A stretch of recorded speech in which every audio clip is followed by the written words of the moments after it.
Good morning, world. It is a Thursday after a Bulls dub. It's your boy Pat the Designer back at it again. It is Thursday, January 20th, almost all the way through January already in 2022. We're keeping it moving. We're keeping it going. We're keeping it cracking. Appreciate you guys for pulling up with your boy. As always, man, it is your boy Pat the Designer back at it again.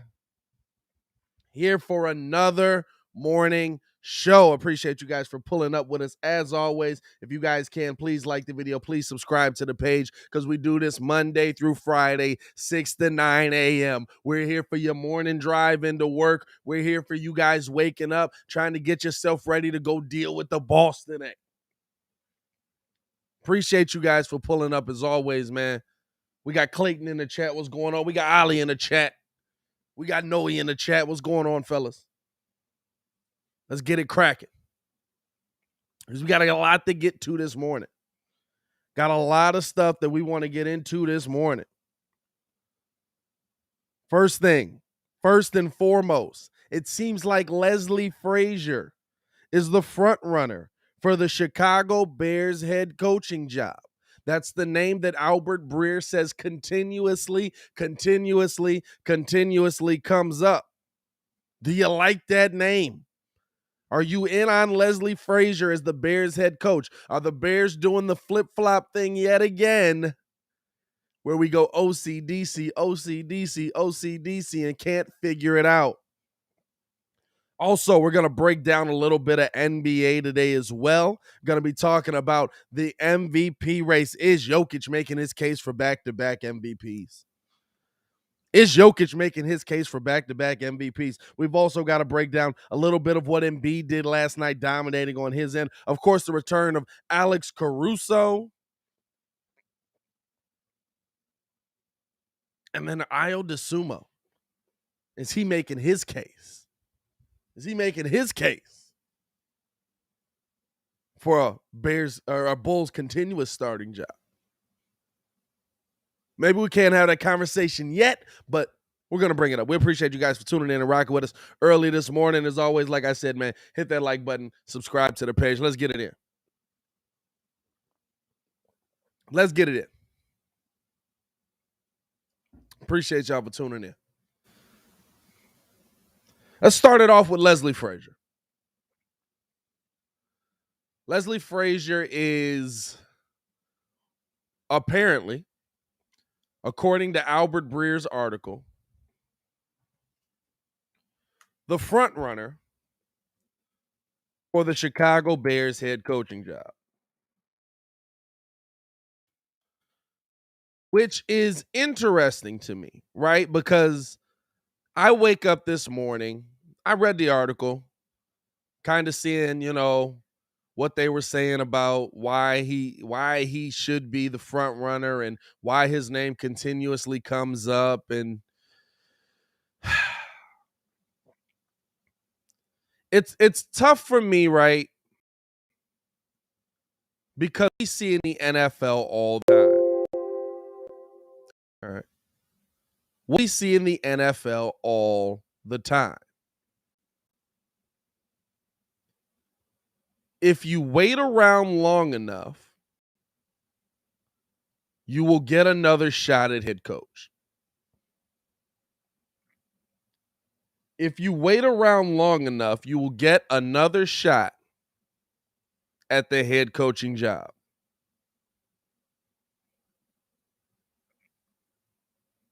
And to me, that's what we're seeing with Leslie Frazier. And what scares me about Leslie Frazier is, hey, guys, we've seen this. And everybody always wants to point to yes, we saw this, but it was with a subpar team. It wasn't with a team that he can put his stamp on. His record as head coach right now, 21, 32, and 1. He's 0-1 in the postseason. If you stay around long enough, people will look at you for a job.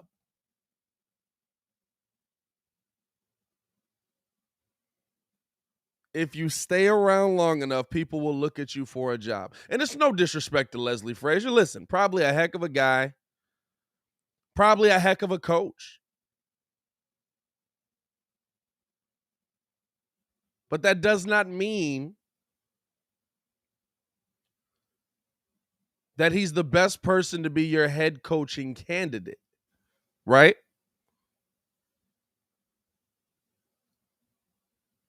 That does not mean that he's the best case scenario for the Bears situation, because this is what you have to look at. Like I said, it's no disrespect to Leslie whatsoever.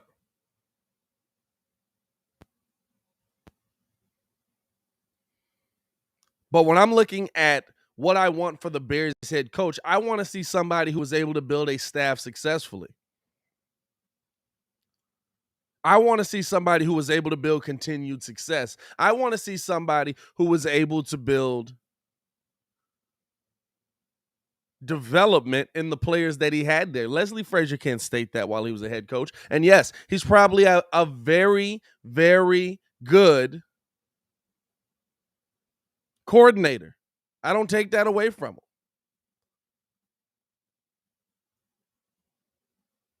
He's probably an excellent coordinator. But there's limits sometimes. Being an excellent coordinator means nothing for you being a good head coach. And I understand the reason why these teams want coordinators there, because you want that stability on that side, right? You want that stability there. You want that guy there that no matter what,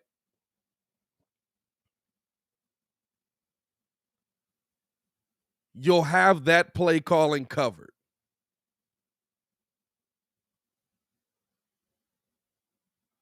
You want that guy there that no matter what, you'll still have play calling on that side of the ball. And I'm sorry, I don't subscribe to that theory of thinking.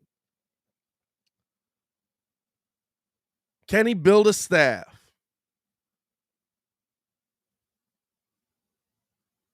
Because here's the thing, right? If you're good, what happens? Say Leslie Frazier does become the Bears' next head coach. Say Leslie Frazier comes in, does an excellent job with the Bears. The Bears go 12-4. Defense is on the way back. Offense is looking good. Guess what's going to happen? The same thing that happened to Matt Nagy. The same thing that's happening right now out in Buffalo. You guys are winning. The coordinators must be the reason. I want to go get them.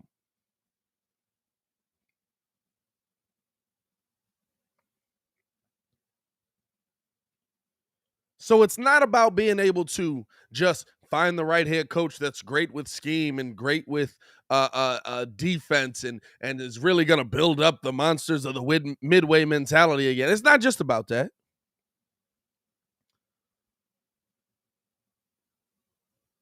It's about being able to build this thing up.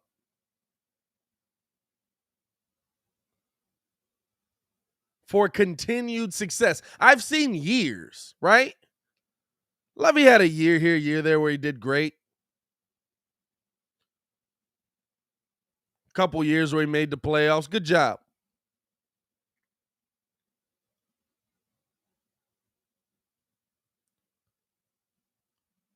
But I want somebody who's going to be able to have continued success in this league. I want somebody who's going to be able to come into this thing and continuously build perennial winners. I don't believe Leslie Frazier's that guy. He didn't show us that he was that guy when he was a head coach. And I'm sorry to break it to you, everybody's not the Bill Belichick story. Realistically, minus Bill Belichick, how many stories do we have where a guy sucked in the first place, came back in the next place, and became a Hall of Fame coach? Because that's the story everybody always leans on, right? That's the story that everybody always leans on.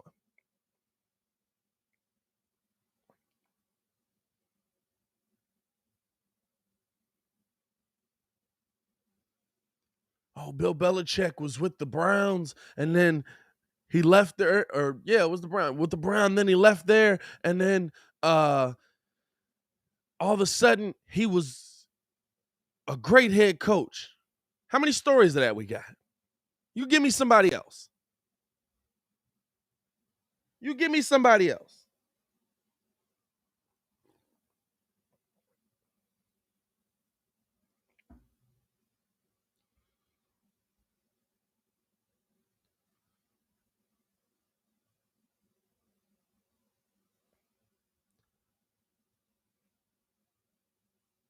I look at what the Bears are doing, and I feel like the Bears are consistently trying to bring back what they had before.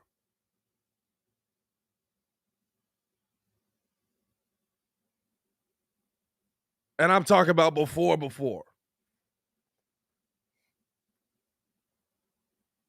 What about what we've seen from Leslie Frazier as a head coach? I'm not talking about him as a coordinator. Clearly, he's a great DC. Buffalo is a dominant defense. Clearly, he can develop guys on that side of the ball. Clearly, he's able to do some things right. That does not make him a good head coach. Just elevating the dude beneath the coordinator when your coordinator gets pillaged doesn't make him a good coordinator when he takes the next step.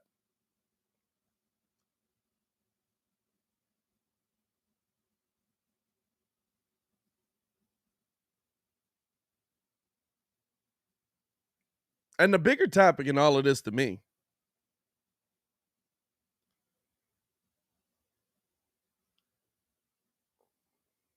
why are we getting front runners for the head coaching job already?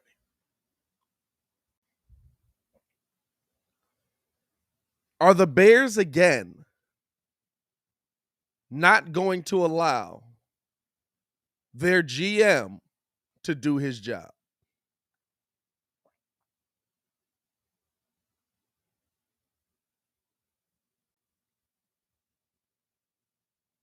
That's the biggest question in all of this to me.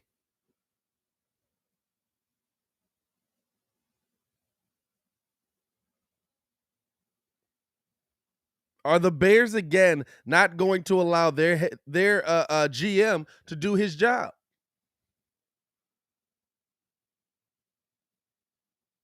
Because we're talking about, I came on this morning talking about head coaching candidates, not GM candidates. GM candidates, we're still interviewing everybody under the sun. Anybody that's ever been in a GM room, hey, didn't you sweep up in Kansas City after the draft was done? Hey, let's get you in for a GM interview.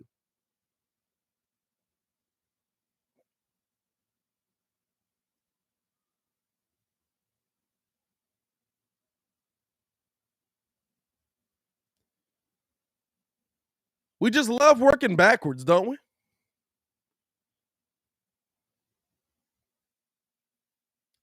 We just love working backwards.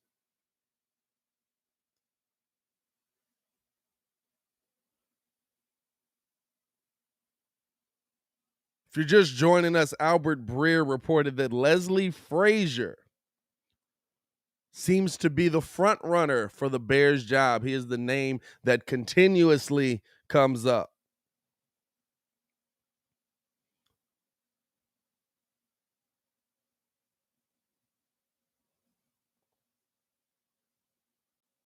Do you like the name Leslie Frazier as the Bears' next head coach?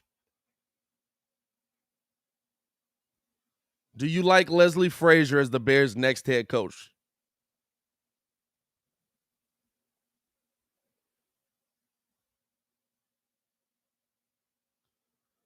And here's the thing, right? If the Bears hired him, of course we'd give him a chance. Of course we'd ride with him, but I don't feel good about it.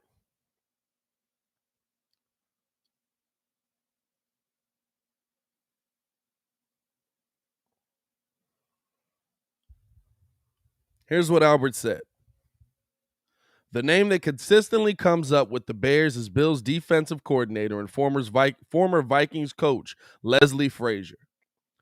He's got experience and the leadership traits they're looking for, with obvious ties to the franchise from his days as a Bears DB in the 80s. And he's also got connections with Bill Polian, who has a strong voice in the search, having been hired to consult. Polian and Frazier won a Super Bowl together in Indianapolis. It's worth nothing to Jim Caldwell. It's worth nothing that Jim Caldwell has connections to Polian too. Who would Frazier's GM be? I think that would be wide open, but it's worth at least considering the Browns' VP of player personnel, Glenn Cook, who was brought in by the league by Polian in 2011. So there very well might be a match there.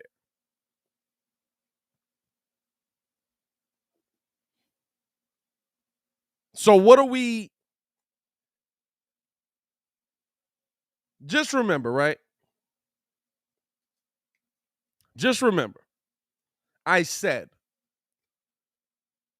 and this is not to say I'm against Leslie Frazier. I don't think that he should be the Bears' next head coach. Doesn't mean he shouldn't get another bite at the apple at the head coaching opportunity. I just don't think you're coming here to a defense that's not ready-made for you, to a defense that you're going to have to rebuild yourself, and on a team where we're trying to finally develop the offense moving in the right direction, where we're trying to finally develop the quarterback moving in the right direction. Yeah, Leslie Frazier's defense looks great when on the other side you're turning the ball over to Josh Allen.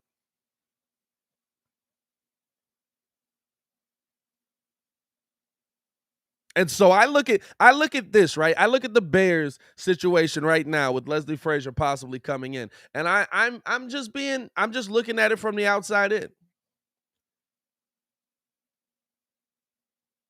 How does he fix what we have here?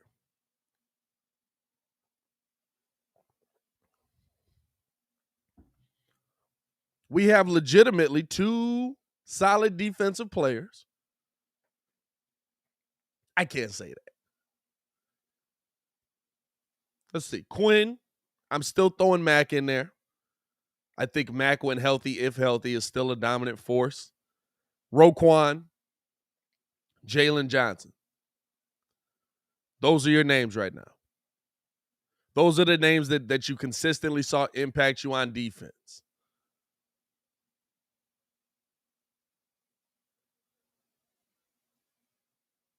How does he come in here and fix that? No picks. Oh, by the way, he's a defensive guy, so he's going to want to fix the defense first. He's not going to worry about protecting Justin. So now you're just praying to God that Tevin Jenkins is what we've hoped he is. Right?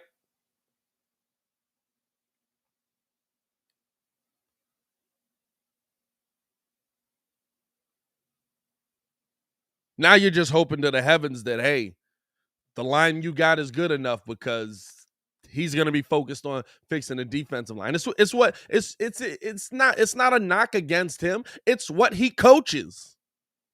Of course he's going to want to fix the defense first.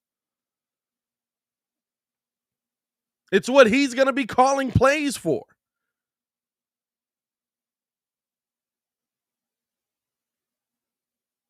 And this is why I said, find me someone who can build a staff. Don't bring me Bears from the 80s just because you want to feel good again. Don't bring me Bears from the 80s just because you want to feel good again.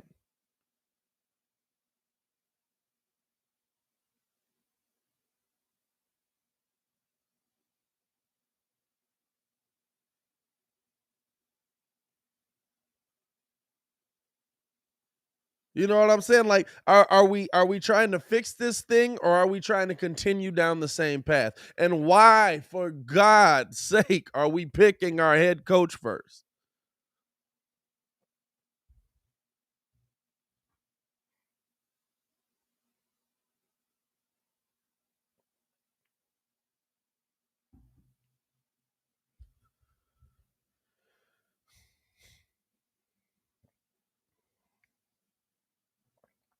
I just don't understand it. I just don't understand it, y'all.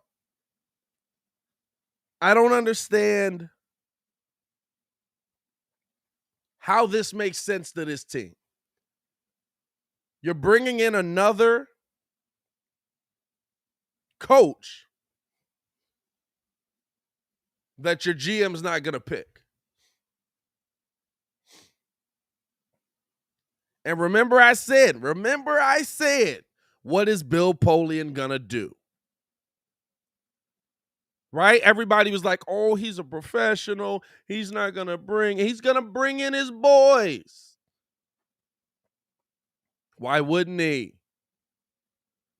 You're going to go through these interviews, and guess what? He's going to say, I love Leslie Frazier. You know why? Because I won a Super Bowl with Leslie Frazier.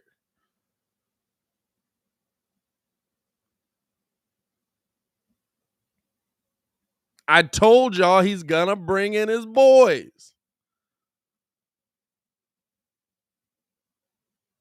Now, the question is, are his boys the best candidate for this job here? I don't think so.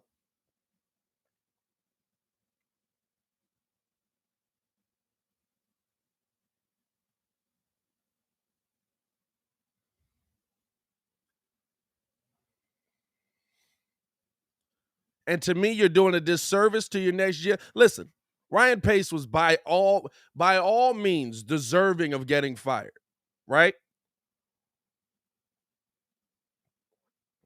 Ryan Pace by all means deserved to get fired.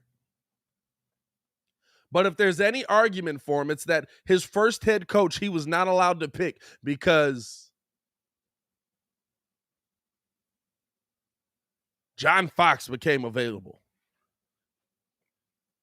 And we don't think that the young guy is going to pick the right head coach. So we're going to ask Ernie Accorsi who should be the Bears' next head coach. Ernie Accorsi comes in with the mail-in of the year. Hey, pick the guy that was in the Super Bowl last year.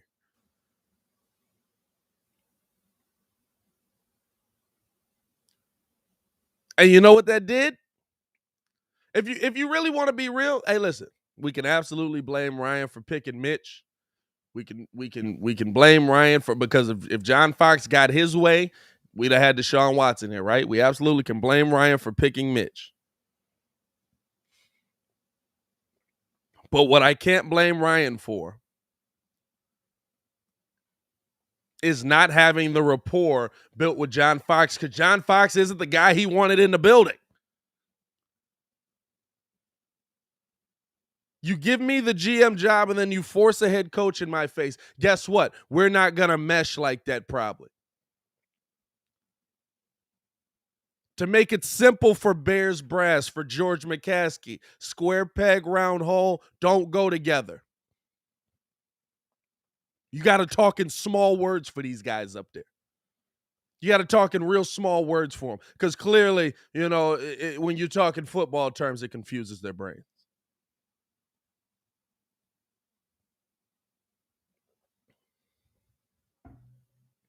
I don't want to hurt George. He's a fan.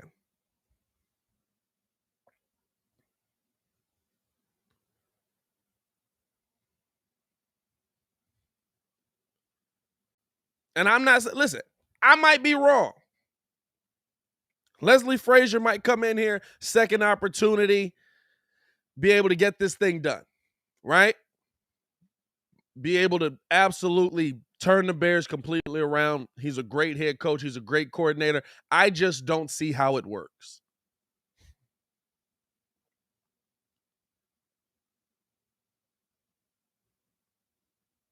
I just personally don't see how it works for us.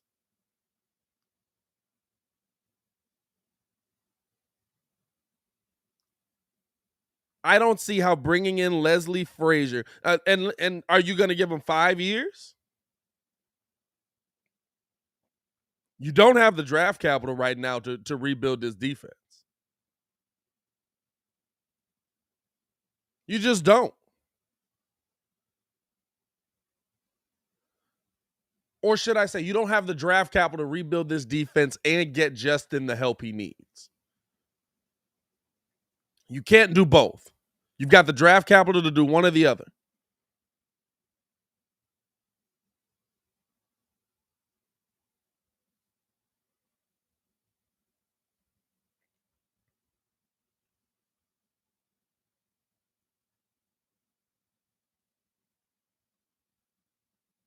Is Leslie Frazier the quickest answer to you figuring that out?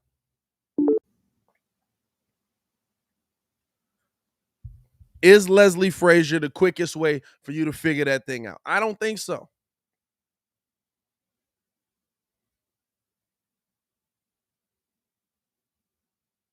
And again, bass backwards Bears. Good Lord.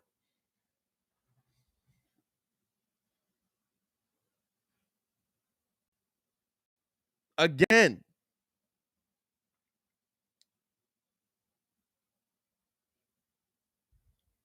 Shout out to the chat for tuning in. We got 45 people in here, man. Hit that like button if you guys haven't done so yet. See what some of the comments are. Marv out in Dallas. What's good, Marv? Said, Pat, did you know Nagy's head coaching record is fourth only to George Halas, Mike Ditka, and Lovie Smith, 34 and 33. Everybody else is under 500. The players lost confidence in Nagy. Don't forget 2018.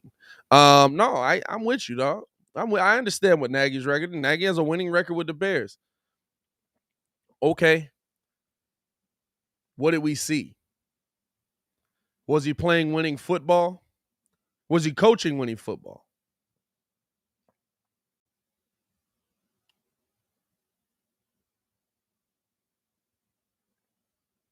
You know what I'm saying? Was he coaching winning football?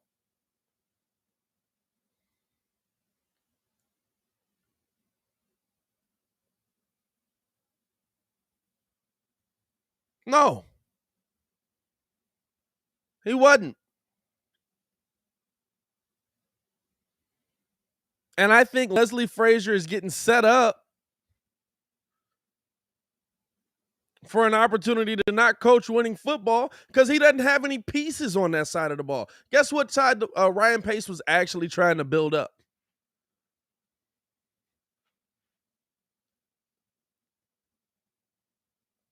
And this is not saying that Leslie Frazier is the head coach, but as it's been reported, if you're just joining us this morning, good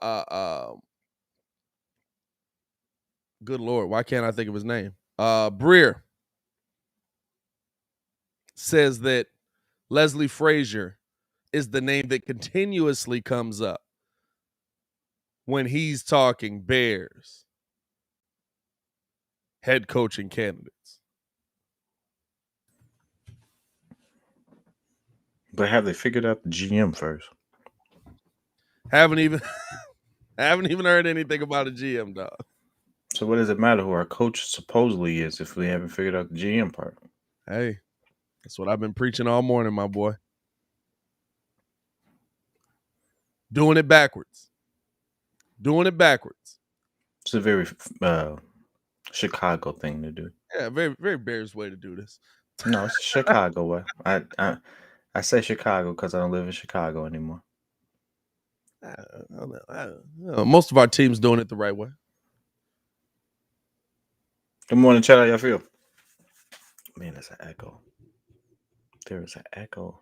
So that issue I was talking about last time turns out it was my computer. Oh, word? Your computer was talking in code to you? Yep. Hey, I told you last time it was the the robots was coming after us, dog. They sitting there building all this. See, you started talking about them dinosaurs. Next thing you know, your computer was like, he knows too much. Hey, listen. Maybe I do. Maybe I do. Now let's get into it. What's your thoughts, man? What's your thoughts? Right now, it seems like the name, according to Albert Breer, the name that continues to come up is Leslie Frazier for the Chicago Bears. What are your thoughts on him as possibly, now this is not guaranteed. I think somebody changed it on Wikipedia, though, which would be hilarious at that point if he did become the Bears head coach. But what are your thoughts on Leslie Frazier's possibly being the Bears' next head coach? At least he's black.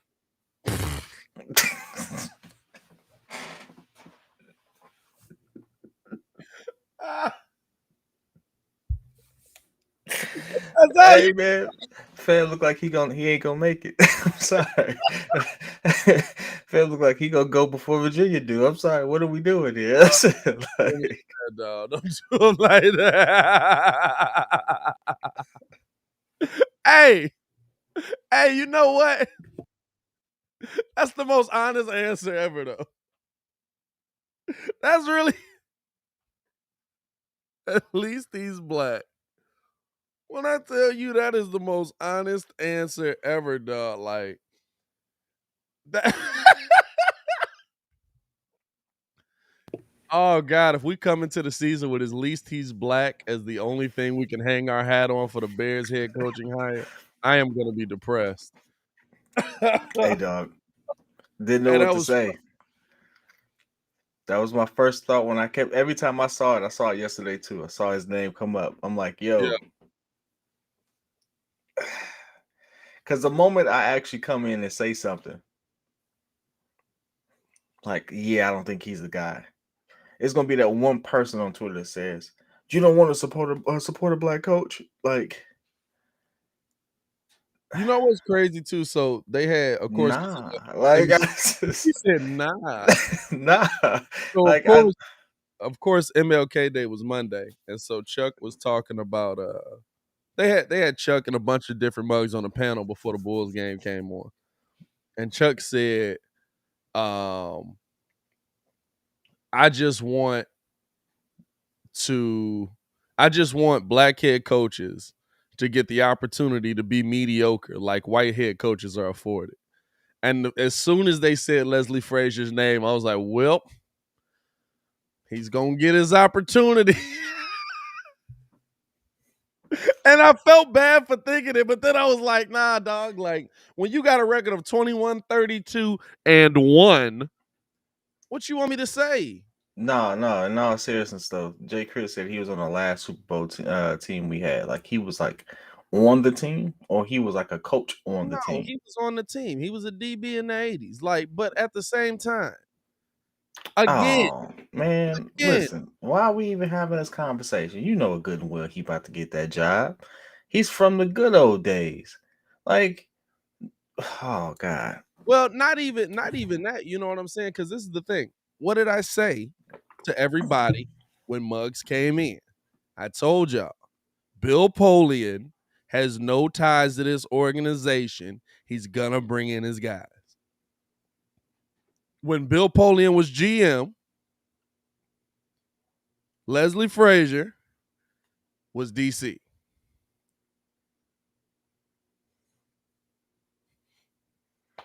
That's it. He's bringing in his boys. I told y'all he was gonna bring in the people that were gonna be the front runners. You know why? Because guess who's doing the interviews? He is. It ain't George. George told you I'm a football fan and I try to stay out of the football side of things. And when Matt Nagy asked me what a quarterback is, I just simply felt uncomfortable and I went and hugged mommy and suckled on her breasts and I Wow, dog. don't know what to do and I'm scared. And like, what do we like? That's not the dude that's hosting your coaching interviews. And I tell you what, it sure as heck ain't Ted Phillips. But on God though, why is Eric Bieniemy not getting the shot though? Like, are we not interviewing that dude? Because the Bears don't want to go back to the Andy Reid tree. And also because Bill Polian. But he has one of the best records compared to most people in the Andy Reid tree. But you know what? Like, well, I mean, everybody's got a good record until they get away from Andy Reid, just like everybody's got a good record until they get away from Bill Belichick. You know what I'm saying? That's not fair. I mean, it's true though. That's true. Andy's record is actually better. His guys getting away have actually done better. Yeah, I read that. Yeah, I read Andy's that guys the people that come from his done, tree is better. I mean, Doug Peterson is an Andy guy. Mm. He won a Super Bowl. Yeah. You know what I'm saying? So like, there's some guys that get away from it, but I look at how the Bears are doing this. I don't even care. Leslie Frazier, whoever the coach is, I don't care. I don't care who the coach ends up being. I care, but I don't. This is what I care about. The offensive coordinator. No. Allow your GM to do his job. Why are you not allowing your GM to do his job? why are you having a GM that doesn't get to pick his head coach? If that's the path we're going down. Because it seems like the Bears are going to pick their head coach before they pick their GM. And I came in here before you got in here. I can kill Ryan Pace for doing the whole secrecy thing with going and drafting Mitch, because if John Fox had his way, we'd have had Deshaun. But what I can't kill Ryan Pace for is not trusting John Fox, because he didn't want John Fox. He didn't want John Fox in the building. That was not his head coach pick. That was Ernie Accorsi coming in and saying, this young kid here, he seems like he's pretty nice, but John Fox just went to the Super Bowl last year. Appreciate you for that layup right there, Ernie.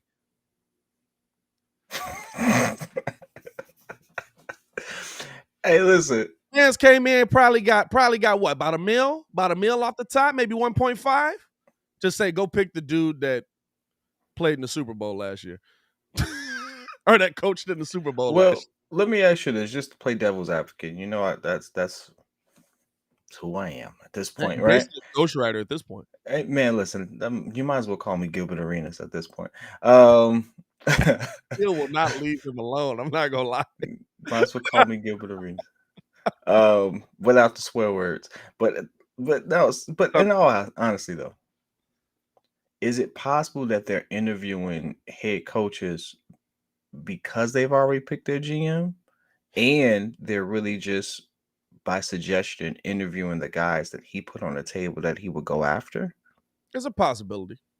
Okay. There's a possibility. I can't say that there's not, because I'm not in the room. I don't know how they're doing this, but it just seems very similar to what we went through back in 2015. So I wasn't an avid Bears fan in 2015. In 2015, I can tell you exactly who I was rooting for. It wasn't somebody in a Bears jersey. So I didn't really care in 2015. So you put me on game, because all I'm gonna do was just Google it, YouTube it, and then come back to you and be like, oh yeah, see, I remember that. I don't remember. Essentially, it's the same thing. They brought in an outside dude to evaluate the talent, to try and figure out, because George was afraid, to try and figure out who's going to be the Bears' next head coach. And they brought in Ernie Accorsi, who was in on bringing in Ryan Pace. Now, in fairness to Ernie Accorsi, he did also deliver them the coach GM, and the Bears messed that up. But that's just Bears being Bears. But then he brought him Ryan Pace, brings him John Fox, and the rest is history. We're seeing that again. But the thing is, Ryan Pace was the young guy down in New Orleans where he had ties. John Fox was the coach of one of the teams that he was a GM. You know what I'm saying? Like yeah. When you bring in consultants, they're doing the interviews. They're going to do interviews with people they already like. When you do interviews with people you already like, guess what? I don't care if the Bears are successful after I leave here. I'm clearing my $1 million check. But I like him. I know that at a minimum, he's a good head coach, or he's a good coach. So is it fair to say that realistically, the short list of GM candidates that we've heard of, the people that we're interviewing are on potentially their list, which I don't think would be a bad way of going about it. I don't think it would be a bad way of saying, hey, you know what? We do feel comfortable with this guy, whoever that guy may be, right? And we're going to maybe interview one or two other people. But in the interim, we're still want to go out there and put out some fillers for, a head coach, because, some other teams are really looking to grab them. Are you all comfortable with these guys? Are these guys that you would actually interview and stuff like that? And is it possible that they're doing something like that, which wouldn't be bad? I don't know if it's good. I don't know how that process works, but it's not impossible. But in that situation, right, that means that you have at least at a minimum a verbal agreement with your GM in place. And if that's the case, a lot of the guys that we're seeing at these GM candidates, I wouldn't think that they'd still be interviewing if you've got that verbal agreement in place, unless you're just And if you're the Bears, if you feel like you got your GM, are you trusting verbal agreements at this? I'm not letting you leave a room. Like if Rick Smith says, "Hey, I want to be here," and you also want to be there, it's like, "Hey, give me some paper, George. Go get your checkbook. Tell Virginia open the purse, sign the check." I'm not letting you leave a room if I feel like you're my guy. Hey, listen, I love it. It was a great bit right there. That's great. But let's be honest. George is a billionaire. You know what the issue with people like that is? They always feel like they're in control. And for a large part they are. George is not. Listen, I'm gonna tell you the truth. George, with Bill as a consultant, still feels like he's in the ultimate control. I have the Chicago Bears with one of the youngest, hottest potential QBs, and I'm a major market. Somebody's gonna want to be here. And if you think about it, it's not a bad way to think about it. It's like I have something here. But Someone's gonna deal with it. I don't have to rush. The problem is, It's not wrong. He is though. You have something here potentially. And like I said with the Bulls, potential sometimes is the best thing to sell. But if I'm the Oakland Raiders, I can sell you that we have a franchise quarterback. If I'm the Miami Dolphins, I can sell you that we have a star-studded defense right now. If I'm you know what I'm saying? Like yes, the Bears can sell the potential and you can be the one that saves the Bears and sends them to the Super Bowl potentially. You know what I'm saying? Potentially. And to me, potential's great when there's no other option. Like even when we talked about trading Kobe White, even with what he's doing right now, it's still potential. He could still. We've seen Kobe have months like this. Now, this is probably the most consistent we've seen him be. This is the most consistent we've seen him be in his career. Consistent we've seen him be, but we're still selling. Listen, he hasn't done it for multiple seasons yet. You're still selling potential. Hey, look what this kid's doing. He could potentially continue to do this. This is a reason why we could do this. Blah blah blah. Let's make a deal happen. Cam Reddish got traded to the Knicks. Guess what? I can ship off Kobe White. It's Cam Reddish. If Cam Reddish got traded to the Knicks, Cam Reddish got traded to the Knicks, potential. Cam Reddish absolutely had consistent minutes and would come out and give you 4 points one game and 30 the next. Yeah, I like Cam Reddish better than Kobe. But you traded him on, he potentially could consistently one day give you 30. I'm gonna be honest with you. I think we all choosing Cam Reddish over Kobe. Right now, they the same dude. Actually, right now, Kobe's better. Nah, I'm getting Cam. You just like Cam, though. Right now, Kobe's absolutely playing better. I'm gonna be honest with you. I like Cam for the simple fact that he was a lethal weapon who wasn't getting tick, and the league knows. That's the part that gets me. What you mean? Cam been getting tick all year. This year, yeah, but it was very inconsistent his first season and stuff like. They just wasn't utilizing him right. I was kind of upset about that. He been getting tick, and he been 22 one game, 6 the next, putting up the same amount of shots. Oh, don't say that. We were supposed to draft Cam and ended up drafting Kobe. Yeah, there was potential. I think he was on the board. I think Cam still was on the board. No, that's not the same draft. No, I don't think it's. I hope it's not the same draft. Cam came out with Zion, right? No, 2019. Cam came out with Zion, didn't he? He came out. Zion came out in 2019. Did he? I mean, that year? Maybe, I don't know. Yeah, Kobe is in his third year. 2019, 2020. Hey, 2019 to 2020, 2020, 2021, 2021, 2022. Yeah, it's his third season. You just Google it. I tell you right now, though, I would absolutely take Kobe over Cam because Kobe's giving me more consistency. I take Cam over Kobe because Cam is bigger and can give me more boards. But he don't. It's how he's utilized, dog. Do you see it? Hey, look, and he ain't that much bigger. Like Kobe's just gonna look that big. Kobe is 6'5". Hey, that's a small 6'5", dog. I don't Kobe understand. just don't look that big. Dog, Kobe I is saw him in person. I'm like, why is Ayo taller than him? I Ayo's don't not taller than him. It's just the way they carry themselves. Oh, well, Ayo got He the hips. hunches. He got the you dig Nah, right dog. I was just talking about the head. here. I'm not a fan of that. I'm not a fan of I don't know.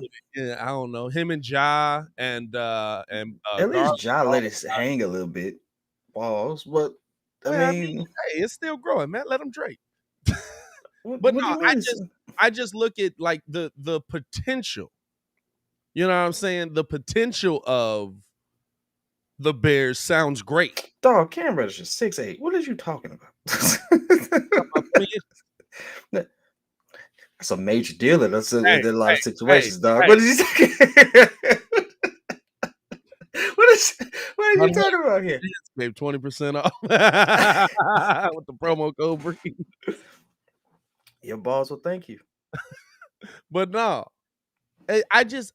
we're talking about the potential of. First off, you can't say that because when it's somebody, whenever we bring up it's a 6'10" dude guarding a 7-foot dude, you like, oh, that's basically the same dude. It's like, no, it's not. It kind of depends on how that dude at 16 carries it. Because I tell you what, Marko Simonovic is the tallest dude on the court. I will say this though. Kobe White is literally a 2K player because Kobe is 6'5", but you know when you building your my player and it'd be like if you got shorter arms, you're gonna shoot better. That's absolutely Kobe White because he's 6'5" and his arms definitely ain't longer than mine. Listen, I got a whole video of it in person. His arms definitely ain't longer than mine. He got them. And I'm like, man, who is this tall dude? Like, I couldn't see his face at first. When Marco was on the court. I'm like, who is this tall dude? He stood next to Vooch, and he had a clear head over Vooch. Yeah. I was like, who is that guy? Why is he on the bench? We was watching. Who did we just? Steven Adams. Somebody else was on the court. We was just watching. Tony Bradley is a big dude. Tony Bradley. It was literally, dog. It was a lineup, and for some reason the camera caught it perfect on the court. It was Vooch.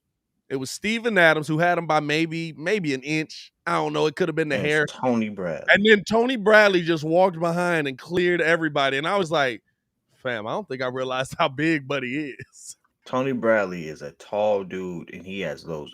You know what he reminds me of? First time I saw Dwight Howard. I was like, who is this freak of nature right here? Tony Bradley only 24. I didn't say skill-wise. I just said stature. Hey, listen, young Dwight wasn't great. No, young Dwight wasn't great, but he was tall.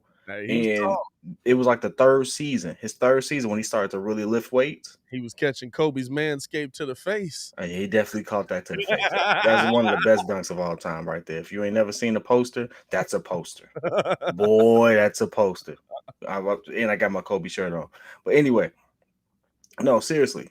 Tony Bradley, if he like lifted a little more, he's just a massive human being. And it's just like, what the heck? Yeah. Like, you should be dominating this thing right now. Like, you should be, excuse me, I lift. Like, he should be doing that. I'm disappointed that he doesn't do that. I like Shay. He said young Dwight didn't get picked up by no Steven Adams. Listen, young Dwight got moved by a shooting guard. Listen, Steven Adams is a whole different level. Did you see Aquaman? Jaren Jackson talking about it? He said, yeah, sometimes that just happens. He said, you can't do nothing about it. You feel like a child. Like you just get lifted off your feet, moved away, and you really try to do something. Like you move, and then you realize you look more like a child because now you just flailing, and you still can't get away. You know who I gotta see in person now? I gotta see a healthy Zion in person. Like I gotta be close. Though. Huh? Zion's short though. No, he's tall, but he's tall compared to us. But he's realistically, Zion is only 1 inch taller than Kobe White, but he moves everyone out the way.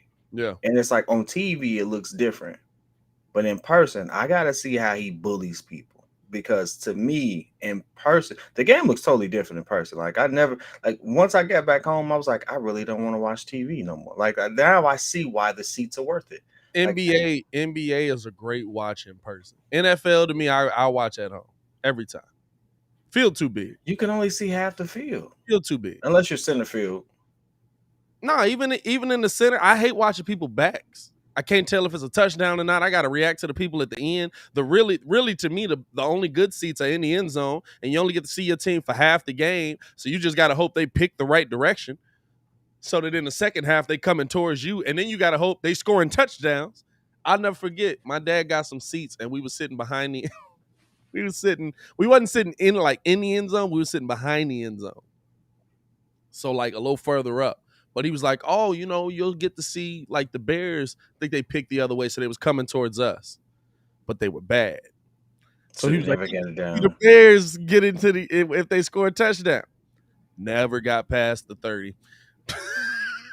Never got past the 30. So and you need watching the binoculars the whole game. You know what? I'll say this though. If you're watching it and they coming towards you, watching football this way is dope. Because you can see everything. Like I was a kid and I was just like, well, that's an interception. Because I could see the safety just like coming over. Yeah. Watching it the entire way and then snatching that mug and taking off. But yeah, if I go to a football game, for one, I wasn't paying $400 to see a bad team. And that's exactly what the tickets was. And for it me better to sit be where I need. Like I'm not going outside again. On top of that, like I'm not trying to sit there in no cold and pay $400. This is not entertainment for me. I'm freezing. This seems like work. Hey, No. I'll tell you what though. Greatest game plan by the Bears in the world.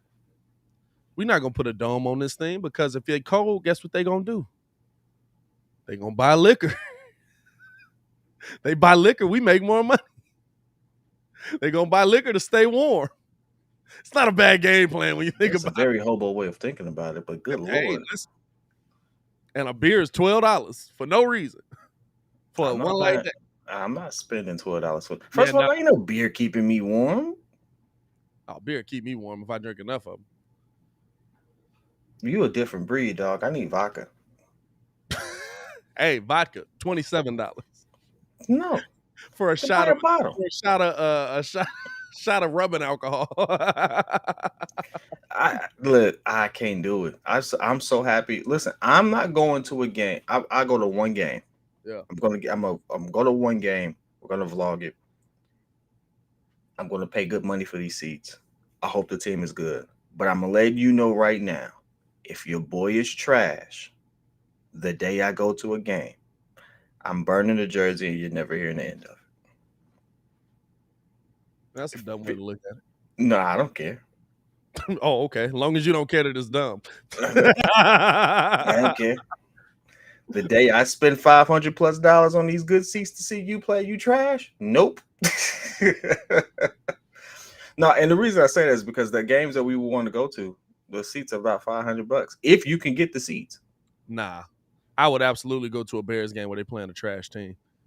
I'm a guarantee if I'm paying money to go to a Bears game, I'm a guarantee I'm gonna get the best shot to see them win. I'm not one of them people. I don't need to be telling my kids and stuff. I saw Tom Brady play live. You know what? I want to. That's one person I wish I did spend the money to go see. But he came and looked like trash in Chicago, which was. Well, no, we was gonna go to that game, but COVID was rampant down in Tampa at that point. That's true. He was like, hey, we should go to this game. And then it was just like, we're thinking about sawing off the state of Florida and letting it float out in the sea. I'm never going to a Packers game. I would go to a Packers game depending on what time of year it is. Early in the season, I would go. Packers, Bears, I would go to that. I don't know if I'd go in enemy territory unless I came with a lot of security. You're not going to mess with me. I'm not going to a Packers game. I'm not going to any rivalry game that's not the Crosstown Classic. Baseball I can handle. Football, nah. Football built a little different. And the way my life set up, I got too much at risk. I'm cool. Slapping you just been to the right baseball game. I've been to the right baseball game. Baseball get it cracking. and they bring bats. Like it's acceptable for you to walk into the stadium with a bat. I mean, it's a baseball game. You're probably trying to get it signed. Hey, only sport in the world you can walk in with a weapon in your hand. Jay Crit said, "I did, and my balls didn't thank me." Jay Crit went to a Bears game in the middle of freezing weather to see us get destroyed. I think the Vikings destroyed us. What, he went this year? Yep.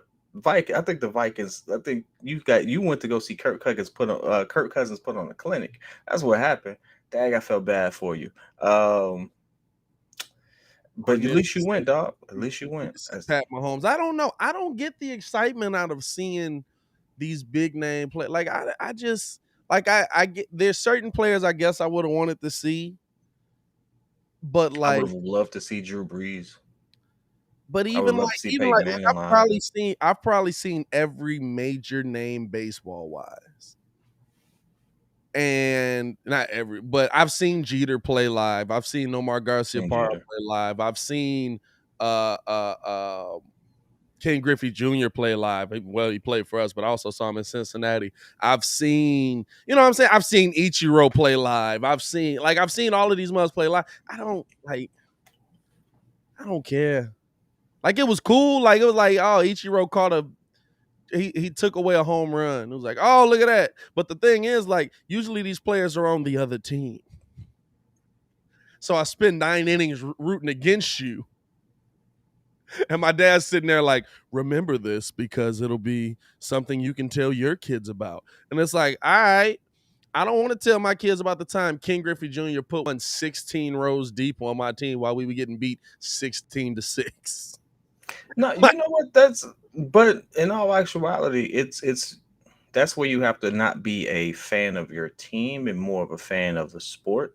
And I think that's what it is. Like it's not our fault as fans that the legendary players are not on our team right now. It really isn't. But to be a fan of the sport and to say, hey, I got to see one of the greats in person and it looked exactly like what they say it did. I think that would be an interesting experience. Like to be able to say, I saw Michael Jordan fly. I wish I could say it. I will say this: Griffey's, when he hit the ball,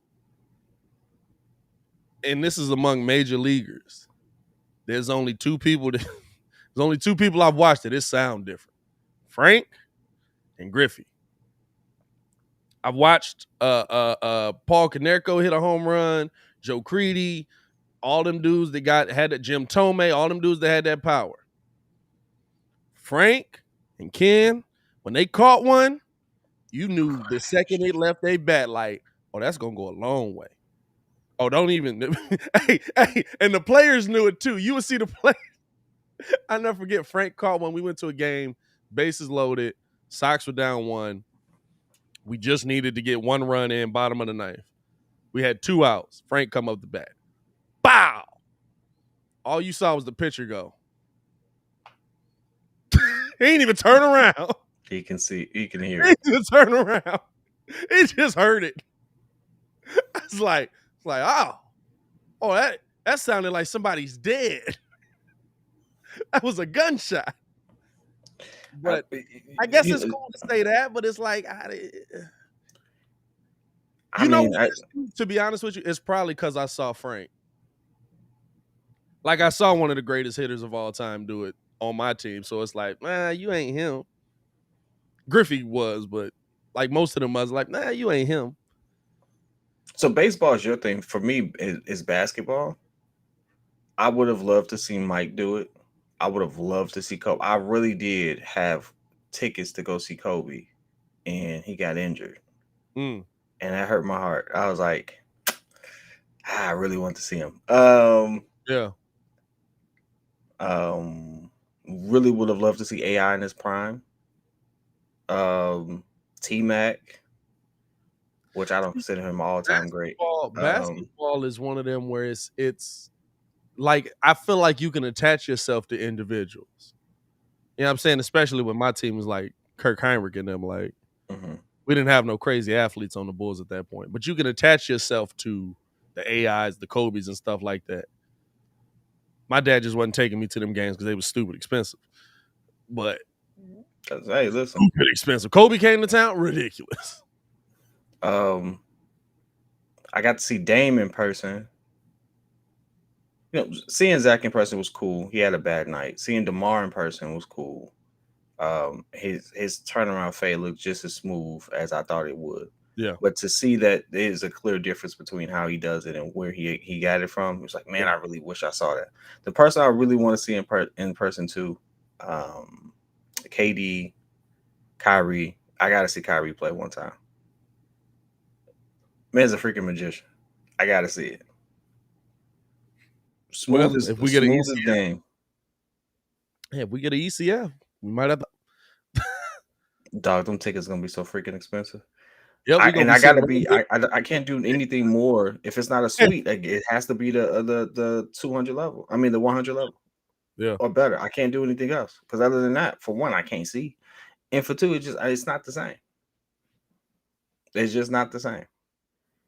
And now 200 one level other is still person. decent if you get the food.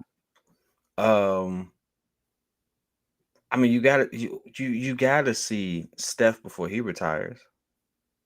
You gotta see Giannis. Well, you got a long time with Giannis, See, but you gotta see Giannis. I don't like. To me, like that. Even that, like, I don't know. It don't do it for me. I'm gonna go to a Bucks Golden State game just to get those two out the way. I'm gonna just go to Milwaukee and just get that out the way. Bam, them tickets is cheap. It I just don't know don't, how your NBA championship teams tickets is cheap, but they cheap. because people in Milwaukee don't make that much.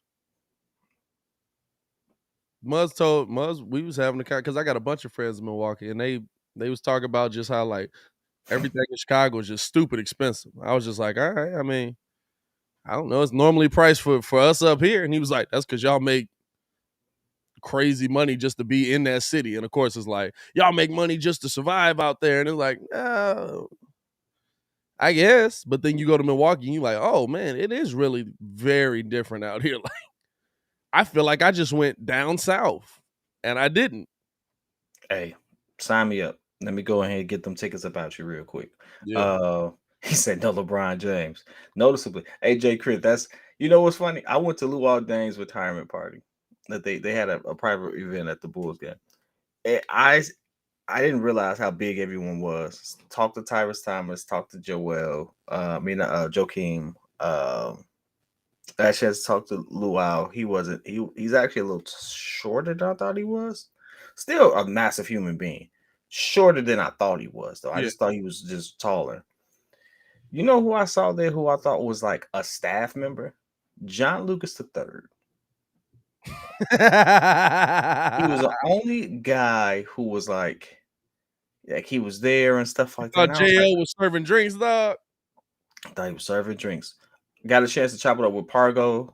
I mean, that's a Both good of them were connection. there. We've been traded. Gennaro Parker was our version of Ersan Ilyasova for the for the Milwaukee Bucks. He been traded and brought back so many times. Dog. What are they doing now? Wasn't one of them is still coaching, right? One of them was coaching on the Blaze. Well, he was coaching on the Blazers. Who? One of the Pargo brothers. Fam, I forgot they was brothers. I'm not gonna lie. They both was here. I thought they was the same dude for a second. I actually forgot they was brothers. I had to think about that. I was like, oh yeah, it is Gennaro and Jamero. This dude. One letter makes all the difference. All the difference.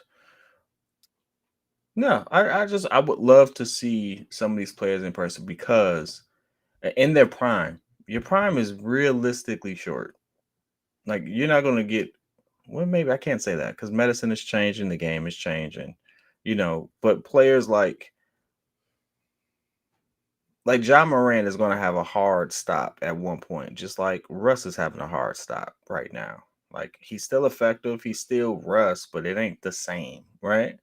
John Wall is having a hard stop, which is wild because, going back to look at some old John Wall clips, it's kind of disrespectful to sit there and say John Moran's better than him. I need y'all to chill. You know what though? Wall had that first year where he was moving too quick though. Like Wall, I get what they saying like early on because John Morant his rookie year was already very finesse, very good around the bucket, very good attacking the rim. John Wall must forget John Wall and Ringo brought his name up when I was talking about my man out in Sacramento.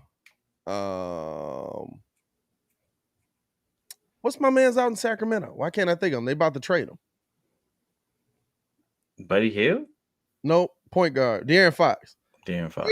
He brought him up when I brought up De'Aaron Fox because they both was the same their rookie year. Like John Wall had one of the quickest steps I'd seen outside of Derrick Rose, and he would be at the bucket, but then he would like blow past the bucket and like miss the layup and be in like the third row, and I'd be like, "What is Buddy doing? Like this mug is mad OC." And then like his second year, it was like somebody was like, "Dog, just like stop when you get to the rim. Like ain't nobody gonna be there." Ain't nobody gonna be there because you've beaten them already because you're so quick. He is someone who has a lot of posters that we don't even remember. Wall rising up. John Wall got a lot of posters. Yeah. Hey, John Morant is the king of the almost poster. Hey, John Wall got real posters. John Morant been hold out of a lot of posters out here. They be calling charges on John Morant that I'll be like, you wouldn't call that charge on Anthony Edwards. Anthony Edwards is a totally different being. They got a lot of posters out here that mugs be discrediting John Morant. No, the king of the almost posters, Lion Marketing, for sure. Oh, yeah, you know. King of the almost posters. How many times did we be like, oh, Lowry, and he missed it? Dog, Anthony Edwards has a dunk that they called a charge. His sack was on my man's shoulder. 20% off on Manscaped with the promo code. On Manscaped. I mean, he took him there. I was like, that's not a charge, ref. Looks like my man tried to slide under a freight train, and you're trying to blame the train. You can't do that. You can't blame. Like once I see someone with their gather and then you hop in front of them and stop, that's a bad play to me. First off, at this moment, you knew you effed up. Like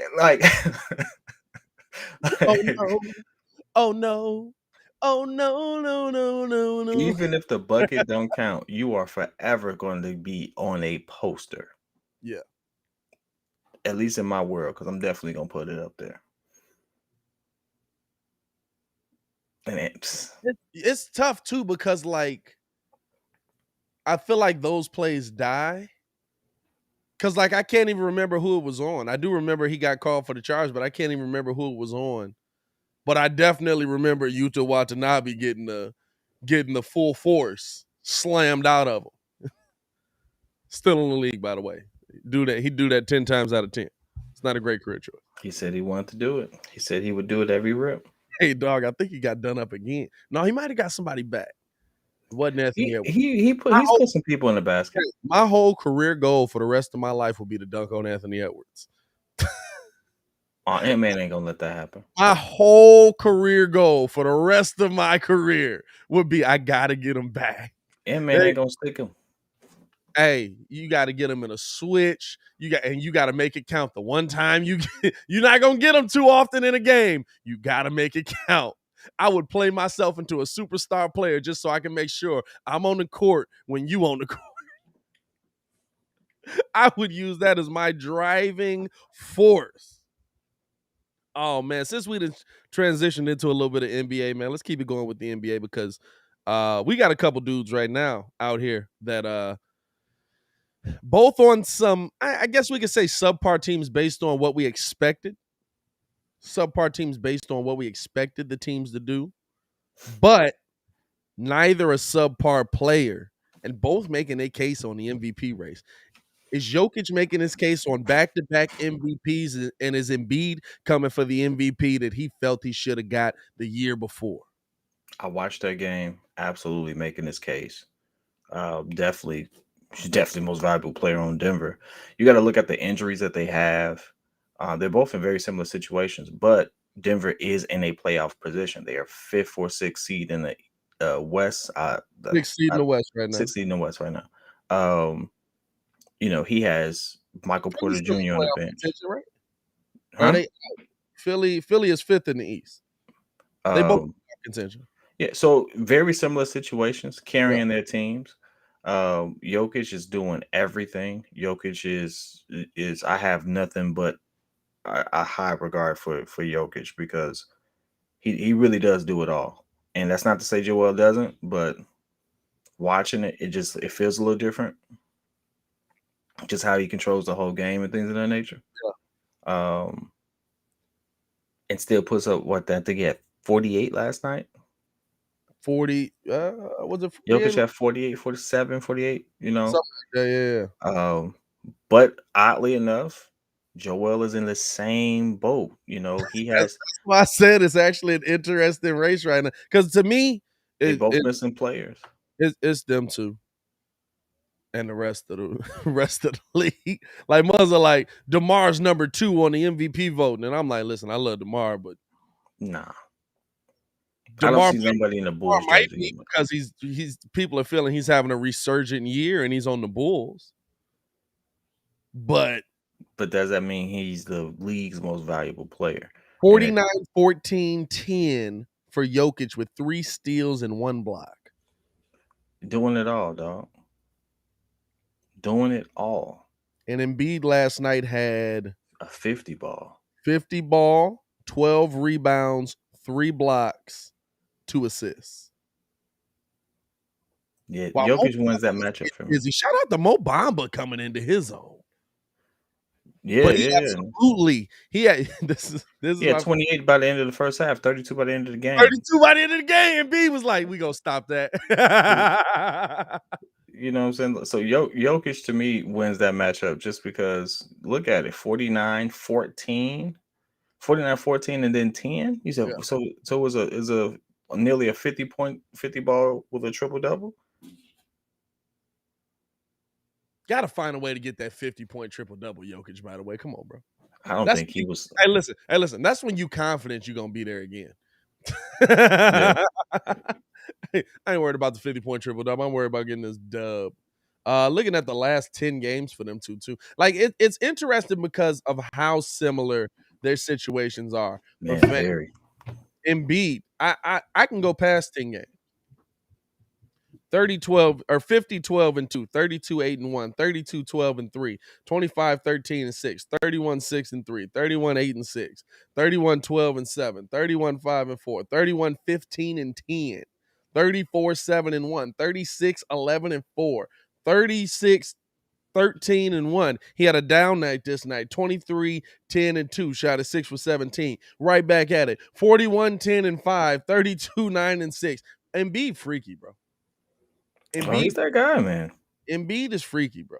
Absolutely. To me, it's tough too because, like you said, Jokic controls so much.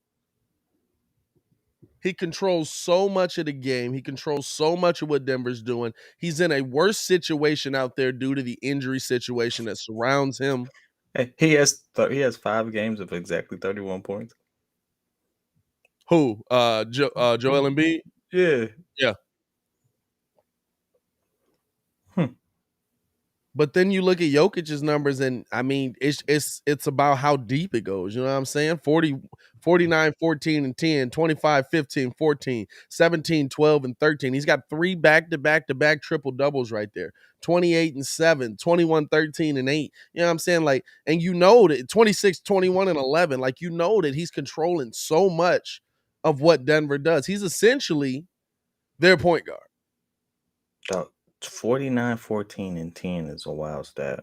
25, 15, and 14 is a wild stat. I think Jokic is tied with only one person in triple doubles this season. That's Russ. He's tied with Russ for triple doubles this season as a center. Yeah, possibly. Russ is having a down year too, triple doubles wise. Yeah, he still leads he's still tied for the leading number with 9. It's like him, Brian, and Jokic or something like that. Yeah. Joel is that dude, but it's just hard to sit there and say, hey, I gotta give it to someone else when you didn't expect Denver to even still be in this conversation. Philly, you thought would still be relevant. Philly to me, I knew was relevant without Ben Simmons. Denver to me, I didn't think. See, it's tough because there's such a gap in the West too. It's like, what is relevant out there? It really is. You know what I'm saying? It's no disrespect, but it's like when you look at your league leader is 34-9 and Denver is 6th. You know what I'm saying? It's not like that they're, they're not at the bottom of it. They're not fighting to stay in. They're 6th at 23-20. They're 11 games back. In contrast, the Bulls are 28-15, first in the Eastern Conference. The 6th spot is 2.5 games back. That's the Cleveland Cavaliers who took an L last night.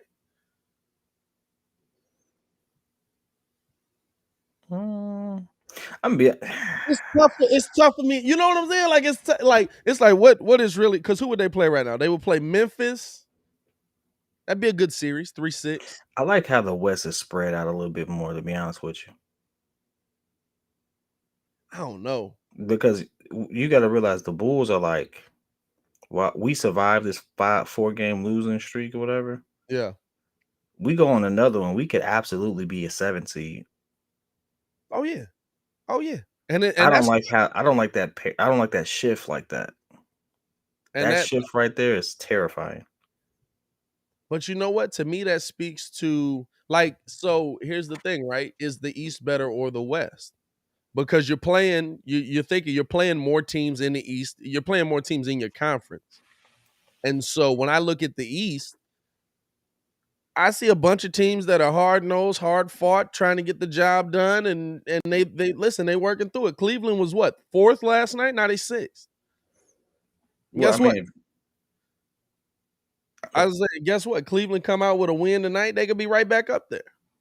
It's a bunch of teams that are continuously beating on it, and I think that's the reason why the Bulls are at the top of this, because it speaks perfectly to how our game is right now. the East is definitely the best team. Excuse me. The East is definitely the best conference. I mean, the Nuggets, if we really, would have put them on the East, they wouldn't even be in the playoffs. They'd be tied with the Wizards. They'd be 23 and 20. they'd be above. Wizards are 23 and 20. No, they would be the AFC. Yeah, they'd be the AFC right now, which is wild. Like it's just one of those where, like, I'm looking at it and I'm saying, I'm looking at like the teams, I'm looking at the individuals, and Hey, he's got it. don't sleep on the Celtics. They could be on the come up. Solid 500 record. Hey, better than LeBron right now. Better than LeBron. You said Brian on the West Coast, like, must be nice. Trying to get like you, my boy. What's wild to me is how the Clippers are 22 and 24 without none of their stars, and the Lakers have pretty much most of their stars. Except, well, AD's not playing, but they're 22 and 23. Hey fam, they really are a 500 team too. Loss, win, win, loss, win, win, win, loss, loss, win, win, loss, loss, loss, win, loss, win, loss, win, loss, loss, loss, win, win, loss. I don't see how Frank Vogel keeps his job after this last loss. This last loss was embarrassing too. Did you see they broke big game James, bro? What you mean? James Worthy do the post game show. He was just on the table, just like, why? I don't understand. Bro, Lakers, y'all got to stop messing with my boy, man. Y'all can't be doing Hall of Famers like that. Y'all got James Worthy begging for mercy. Frank Vogel. How do you feel about, since we're talking about the Lakers, how do you feel about Frank's approach to benching Russ at the end of the 4th in a close game? Well, it wasn't. Was it close? End of the 4th, he benched him, and when asked about it, he said, "I played the guys who I felt gave me the best chance to win." I think it speaks to his control of the team. Clearly, this is probably not the team that he built. This is more than likely the team that LeBron built. It speaks to who he has that is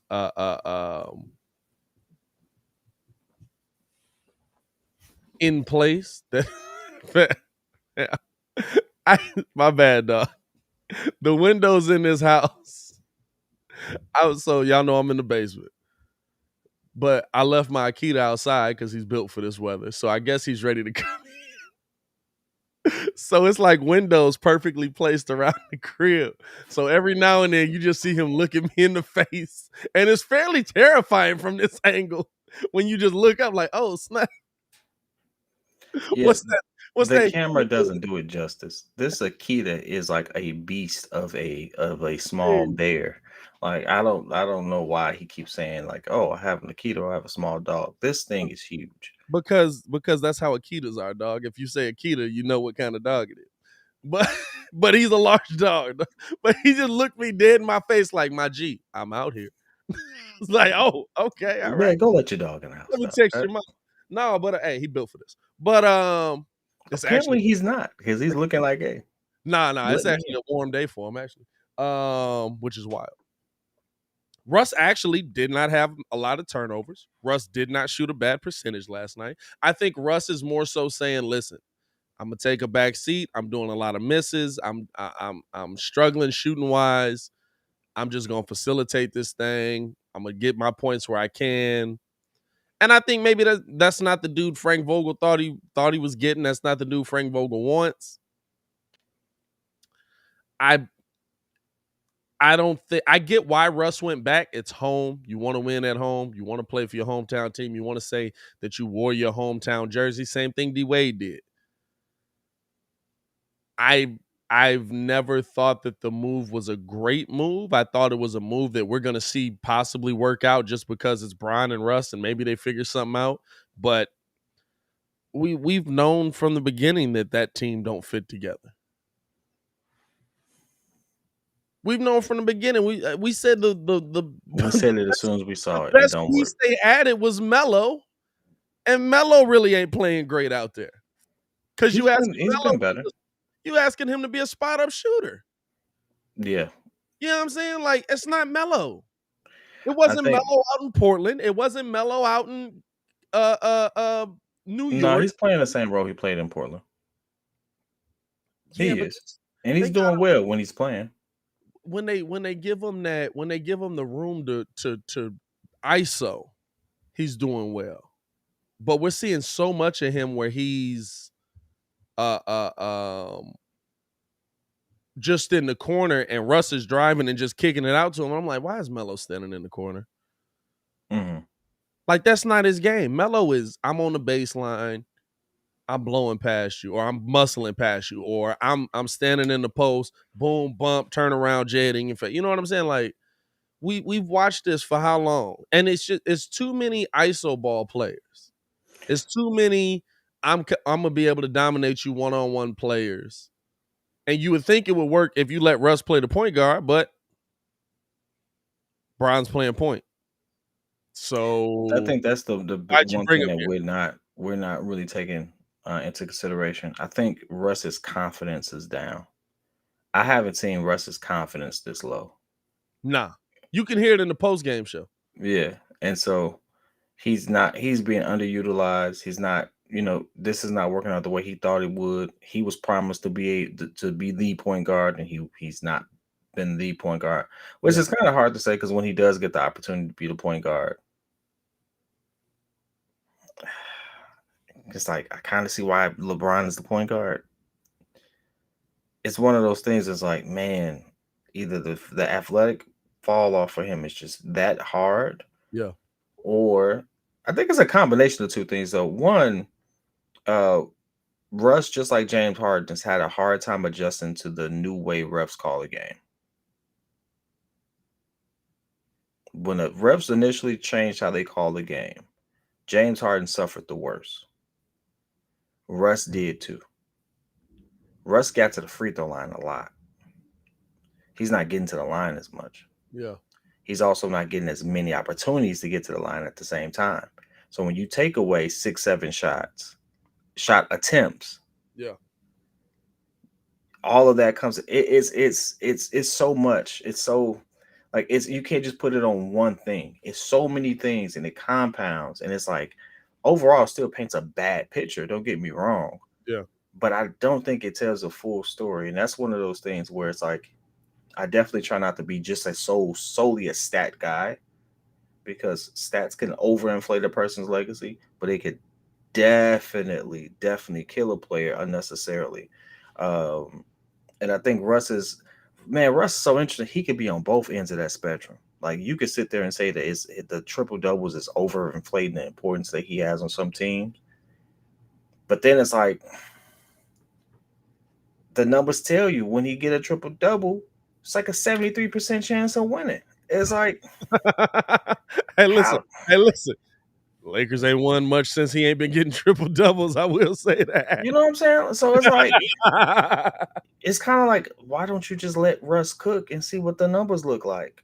Well, But he's not in a situation you where also that turned is, you you also know, turned him into the two guard, which is the worst thing you could have done for Russ. it's a stupid Like thing. I'll be honest with you, right? And the reason we got into this was breaking down, or Kid said, I don't know how Frank Vogel has his job. I haven't known how Frank Vogel has had his job since Frank Vogel got his job. Frank Vogel did not do a good job coaching the Lakers in the NBA Finals. Frank Vogel did not do a good job coaching the Lakers to the NBA Finals. There was a bunch of holes where we kept looking and we were just like, man, that dude's really good. He shouldn't be in that position, though. Why the heck isn't AD in the post? Why is AD shooting threes this entire series? Why is he playing? Why isn't he going to the bucket where he's a monster? You know what I'm saying? Like at that point, it was why isn't Bron playing off ball? But then you got to the finals and it was like, all right, well, if you're not gonna play Bron off ball, why isn't Bron playing point guard? Like he's I think he got the job and he had the talent to overcome a lot of his flaws. Like I think we can say with a lot of coaches. Scott Brooks got to the NBA Finals because he had the talent to overcome a lot of his flaws. You saw out in Washington, when you don't have that talent, Scott Brooks, kind of an iffy coach, makes questionable decisions, doesn't get the job done. And that was at a time when you had John Wall and Bradley Beal. And all of a sudden you lost John Wall, Bradley Beal comes into play, and you basically said, hey, it's hero ball, let Bradley do all the work.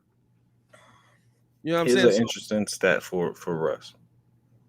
He averages 4 turnovers. You know who else averages 4 turnovers right now? Most of your high usage guy, Luca, Trey, Steph. Yeah. Well, Steph averages about 3.5. He's shooting 45% right now. You know who that's better than? Steph 45% from where? from the field. 30 from three. Don't get me wrong, 30 from three. I was But gonna that's say, not his game. yeah, no, which Um, is low for us. But it's it's low like for you us. said, it's low for us because a lot of those fouls that would have saved his field goal percentage are not getting called. Well, let me look at his. Well, You know what I'm saying? for his career, he's shooting 43% for the season, which is it's actually not low for Russ. Russ has not been a very efficient shooter most of his career, despite the fact that he plays at the rim a lot. Yeah. So I can't give him that He credit. also He's be had taking jump shots. That's what I said. I said last night because Vooch had 14 of his 16 points in the paint. And, but from outside, he was missing. And I was like, Billy Donovan, he's a good coach. He's got to be telling them, like, just go in. And then I thought about it, and I was like, Billy Donovan also told Russ, keep shooting. Billy Donovan's probably telling Vooch to keep shooting. Vooch is a better shooter. Vooch is a better shooter, but it's still like, Vooch is a better shooter. he's probably telling them to keep shooting. Um, I don't know. Russ is interesting because you know what's the issue with Rush? The turnovers And for this particular era, I don't think we give this enough credit. This era of basketball has some of the most efficient players in NBA history. From a jump shooting perspective, just from overall, we have some of the most efficient stars. Like KD as a jump shooter is about 50%. Kyrie just went off for 30. So 50, he was 56%. His careers are roughly 48. Yeah. Steph before this season and then one other season, really freaking good from from the field, right? Like all of our stars for the most part are really efficient, which is why we're going to see all these scoring titles broken. And like someone, LeBron's going to break the record, and then someone's going to break LeBron's record in like 5 years. Like KD is going to be the all-time scoring leader if he can stay healthy for the next 6 years. Yeah, I can see that happen easily. Like realistically, if he plays the next 6-7 seasons, which is possible, averaging over 20, I believe he can break the record. Yeah. Luka is going to break the record. You know, we're in that era of basketball where our stars are just really good and they're really efficient, and Russ is not on the efficient side of the ball. But that doesn't make him not really good, but he's just not efficient. Russ he's such an interesting player. It's like Trey is not efficient, but he's really good. He's such a, for me, the thing about Russ, and that's the question with him out in LA. The thing that made Russ dominant was, one, Russ was one of the few two-way players you were gonna see. Russ was gonna clamp down on defense.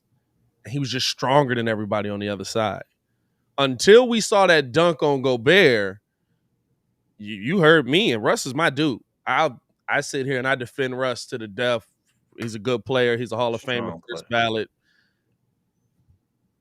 Until we saw that dunk on Gobert, I was like, I don't think Russ is the same. I don't think he has the same power. I don't think he has the same lift anymore. He definitely got the lift. He's there. Yeah, Gobert shouldn't have been there. Hey, you know what though? I don't know. I think certain players can bring it out for a night though, because Vooch got pissed last night and two-handed the mess out of that mug. And I was like, look at that lift on Vooch, boy. Vooch put all his power into that dunk. Dog, that wasn't no lift. He was running full speed and got a nice little start. He rim grazed and hung. What are we talking about? We've seen Vooch not do that. Come on now. We've seen Vooch full speed ahead. Lay. Hey, Larry Marketing definitely got some more lift. Larry got springs though. I don't know. Larry got springs. Larry's tall. Go look at that dunk on what's his name. Larry got some springs. Larry did. Listen. If Larry does like this, the ball is at the freaking rim. So all he has to do is have a marginal level of lift. Like, what are we talking about? It's about the distance between your feet and your and the floor, my boy. Larry can walk like this right now and just do a toe raise, and boom, he can like dunk. Like, what are we talking about? Not a toe raise though. No. No, don't get me wrong. It's impressive, but when you're already 7'2", with the freaking wingspan of an eagle, I mean, come on. I'm not gonna lie to you. The one thing that is never impressive to me, and I think as a kid it might have been more impressive, because like, you know, I was hyped when Dwight Howard was in the dunk contest, but 7-footers in the dunk contest is not impressive. When Serge Ibaka was in that mug, I was like, dude, get this dude out of here. He is literally just using the fact that he is tall and lanky to his advantage. Yeah. I'd rather see guards in the dunk contest any day. That should absolutely be a stipulation. Hey, you got to be 6'5" and under to be in this dunk contest, because that's the only way it's going to be entertaining. Oh man, but no, hey, get your boy. Who? Get your boy on Twitter, man. Who's on Twitter? What? J Mart. Get your boy, man. J Mart do. Oh, with the pay mart? Talking trash. The pay mart thing is wild. So and I knew he was gonna do it. Actually, shout out to Baki. Baki always on it with the stories, man. Frank Vogel's decision on Westbrook was sanctioned by Lakers management, sources told ESPN. With the team teetering around 500 at the midway point, the staff in essence was told, you got to do what you got to do with Westbrook.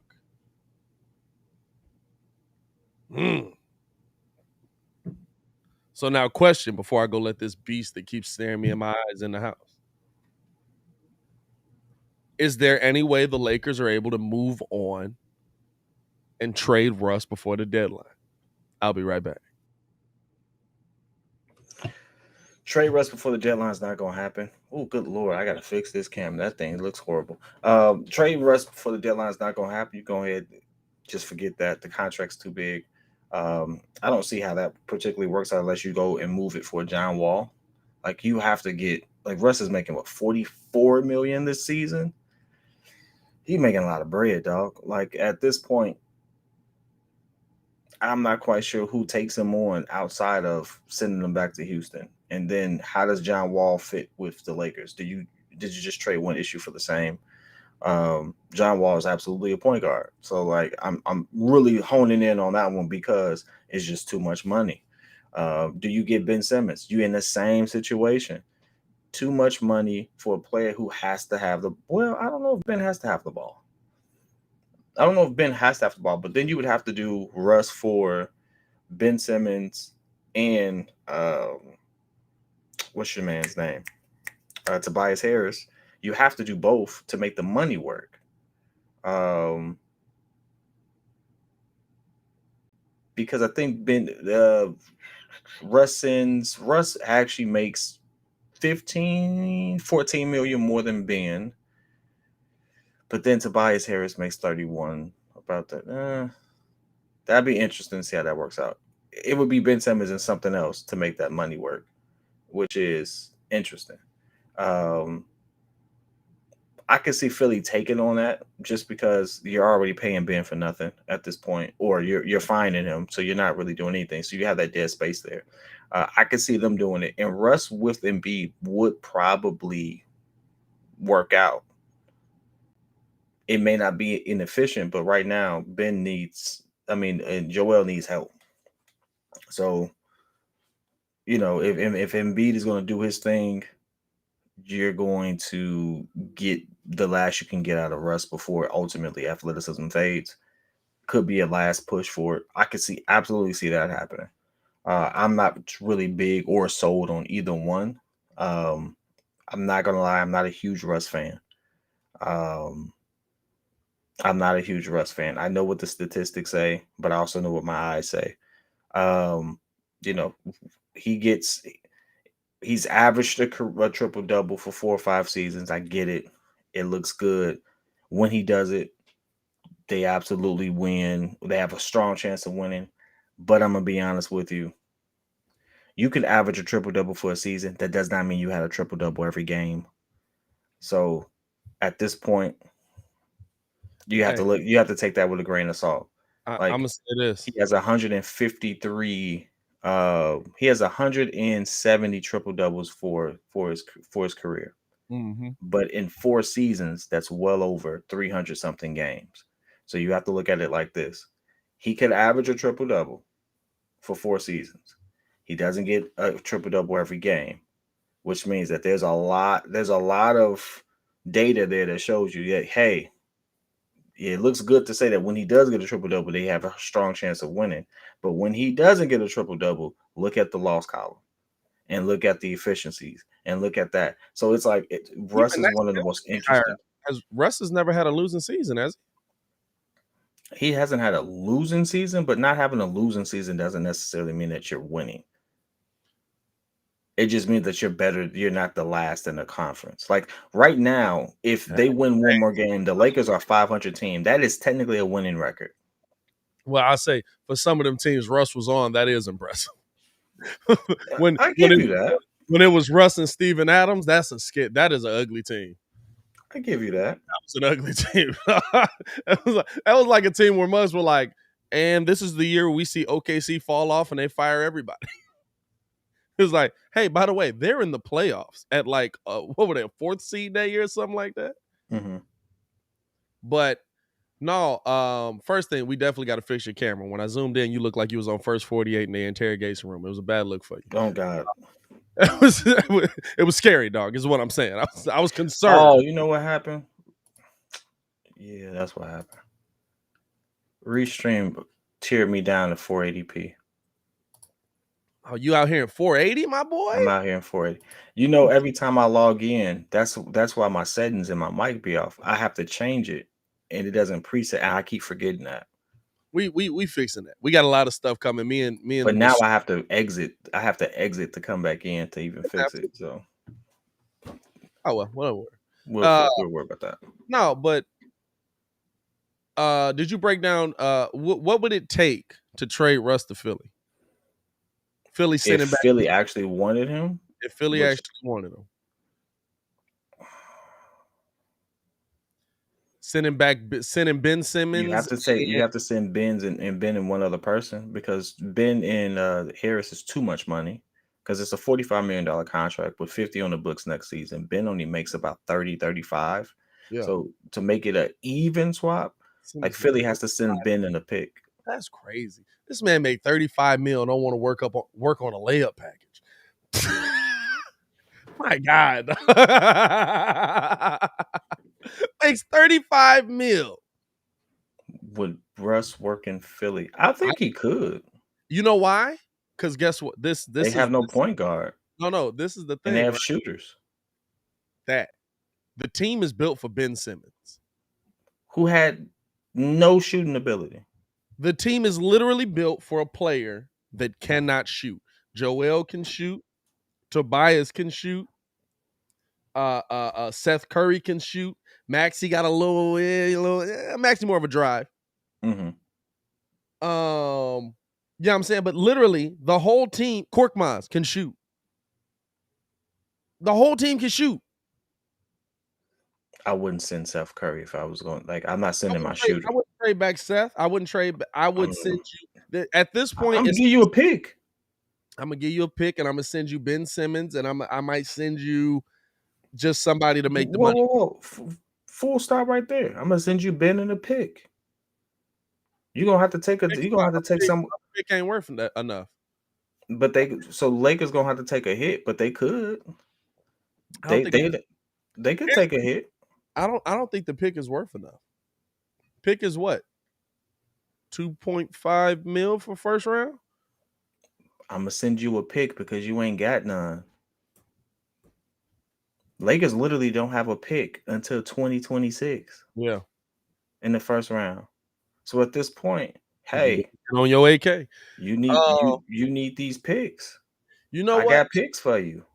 And Philly does have some picks to give. I don't know if they have how many first they have, but you're getting Russ, who you built the team around a player who I would trade Russ for some picks. I think it's best situation for both, right? Because in that situation, Brian can't be the point. There's no way he can be the point with Ben Simmons on the team because Ben doesn't shoot. Ben Simmons can't shoot. So Ben Simmons is your point. Ben Simmons is working with LeBron James. If you have any hope for this kid, send him to the one player that can teach him what to do. Send him to the one player that is kind of built like him. Mm-hmm. Or he is built like, I should say. To me, Russ works in Philly because the team is built for a player that can't shoot. Kid just gave you Russ's shooting percentages. Russ has already got that same mentality Joel Embiid's got. Kobe said it himself. He said the one player in the league that has my mentality is Russell Westbrook. He's got a killer's mentality. It don't always work, but you know Russ is going to give you 150,000% no matter what. Offensively and defensively. By the way, if you were worried about getting back a player that can't play defense, Russ can play defense. Russ in LA don't work. Like Kid said, Russ is down. I've listened to a lot of Russ post-game shows. I've never heard Russ come into the post-game show at the end and just sound that defeated. I don't like to hear it. I like to see it. They were like, hey, like it seemed like the reporters are scared to ask him questions because they don't want to hurt him. Like literally, they're just like, hey, we saw that, You had another tough night shooting, and you just see Russ kind of like, huh, yeah, you telling me, like a little defeatist. Is that how you say that? Defeated attitude. Well, he's defeated. He's Yeah, like he's defeated. What do you? Ain't no other way to say it. I agree. It's but it's just I've never heard Russ talk like that. Russ has had bad shooting nights before. Russ is one of them dudes. Hey, I'm gonna figure it out. We're gonna get through this. It's a tough patch right now, but you know what? On the other side, I got to play better. I got to get my turnovers down. You know what I'm saying? Like Russ is always like, "Hey, it's on me. I got to." Like Russ now is just like, huh, "Yeah, it's tough, man." Russ is going to leave the Lakers, and he's absolutely going to have an interview where he says they didn't let me be me. Yes, I can you you know watch it. what? You know what? Maybe not because of the reason Russ wanted to go to the Lakers. It's his team. Like everybody, like even D Wade talks about when he said he was with Miami that whole time. He said, I always wanted to play for the Bulls. I didn't want it to be at the end of the career like it was, but I always wanted to play for the Bulls. I always watched the Bulls. I still watch the Bulls. I'm a Bulls fan. I grew up a Bulls fan. That don't just go away. So that might be the only reason you don't see that. That might be the only reason. But I mean, I think that's the best case scenario. Russ to Philly. It works monetarily. They're close enough in money. You're getting, if you're Philly, you're getting a point guard that, yes, he's having a down time, but I think we all look at that and say they're not using him in the right way. They're trying to make him into a shooter. I If think you Russ come, is what they want Maxi to be. Russ So is they what they have want Maxey to be. yeah. So I think it works in that sense. And if you really look at Maxi, it's up and down efficiency wise, but he has grit, he has grind, and that's what they like, and it helps him. So Now, do you risk that? That's really the question. Maxey's yeah, actually developing into a nice player. Maxey's 16 points a game, 4 assists, 3 rebounds. You know what I'm saying? He's really developing into a nice player. Do you stick with Maxey at that position because you want to see that development continue? no, this is not a one. I keep telling you this, we do have a different ideology, and I respect yours. But Embiid's window is short. Embiid is injury prone. Embiid is, he's killing now, but he's like literally one, move away from, hey, I'm out 30 games, right? And we've seen it happen several times to him. Always wishing him health and success, but we just got to call a spade a spade.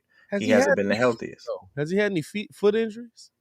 I'm not quite sure, but Foot injuries is usually what buries a big man. yeah, I don't. He hasn't had any Like that Shaq I can said that. remember. Shaq said he was like, once the foot went, I Yeah. couldn't do nothing no more. Um.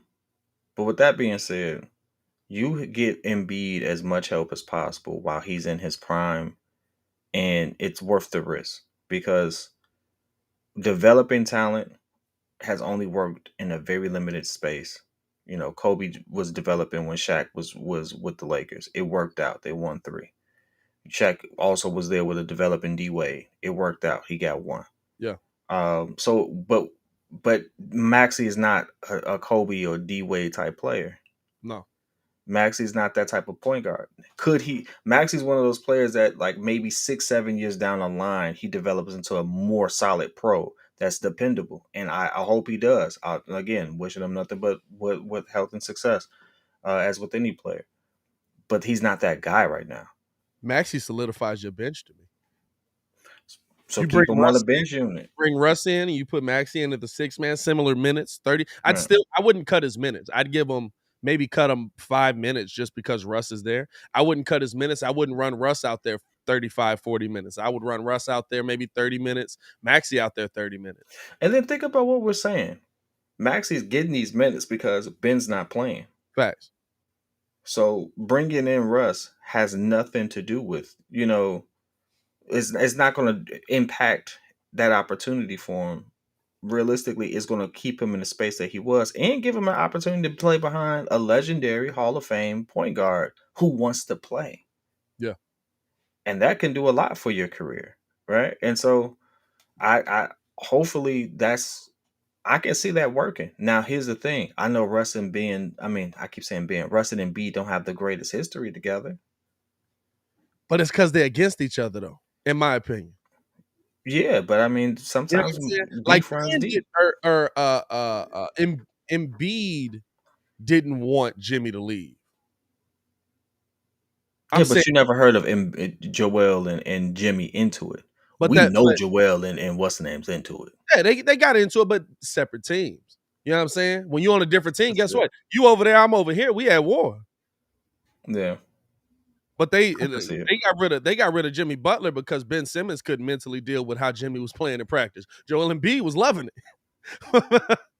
I look at Russ in a similar fashion. Hey, listen, I'm a speak my mind. I'm gonna tell you 100% if you suck. Guess what? Right now, hey, Russ said it in the post game by himself. Nah, I fucking suck right now. And to be fair, I'm gonna be honest with you. Russ fits a lot of teams that aren't the Lakers. I could put Russ on The Lakers are Portland. built horribly. The Lakers are built horribly for LeBron. Yeah, They're I could built. put Russ on the Lakers. I could put Russ on Portland right now, and the Portland would probably have more wins. Just because I don't believe the tandem of Dame and CJ work. Russ I could would. see Russ there, and Yeah. everyone's numbers go up because of the style of game he plays. Dame to me is a two guard. I've never considered Dame a point. I consider Dame a point for this era. I don't know what a two guard is anymore. Hey, listen, if we being honest, DeMar DeRozan's a small forward right now. What is he? He's leading the league in guards, though. I can't figure it out. Like, I, I'm so confused, though. It's like DeMar DeRozan leading the NBA or the Eastern Conference in guards. I'm like, but he's playing the three, like clearly. but for what we know and where we come from and how basketball's been traditionally played, Russ is not the PG. Not Russ. Dame is not a PG. Dame is a two guard. Dame's a two, And to be honest, but I mean Steph is a Steph is a two guard. based on traditional positions, yes, Steph is a two. I don't care what nobody say. Steph is a two guard. but he's a point Steph guard. has never even. Hey, look, if we take that mentality, we've got 3 point guards in the whole NBA. Well, here's the thing. Steph, like if you look at how Trae Young plays the game versus how Steph plays the game, Yeah. Trae Young absolutely has his. I think he's eclipsed Steph's assist totals every season. I think Yeah, so. but we know how Trae played the game. Yeah, We I'm know how saying. Trae plays the game, but Hey, look at hey, how listen, he sets up Steph, his team. hey, Trae played the game. I got this thing for 22 of these 24. And if I kick it to you, shoot it. Or if I throw this oop up to you, dunk it. You know what I'm saying? We know how Trae played the game. At a minimum, I'll say this. Steph may not be up there assist wise, but Steph absolutely is on a team with way better ball movement. So he might not get the assist, but he might get the hockey assist. The one we want to get Lonzo. Trae Young, since he stepped into Trae Young is averaging for his career 9 assists a game. Steph is averaging 5. So it's and then we look at the game, we see the game. Yeah. What do we look at the Golden State Warriors for? We want to see Steph shoot the ball. Yeah. That's his thing. And it's not a hate against him. Like, first of all, let's get out the notion of, oh, you don't know, like the way he plays the game as a two guard. Yeah.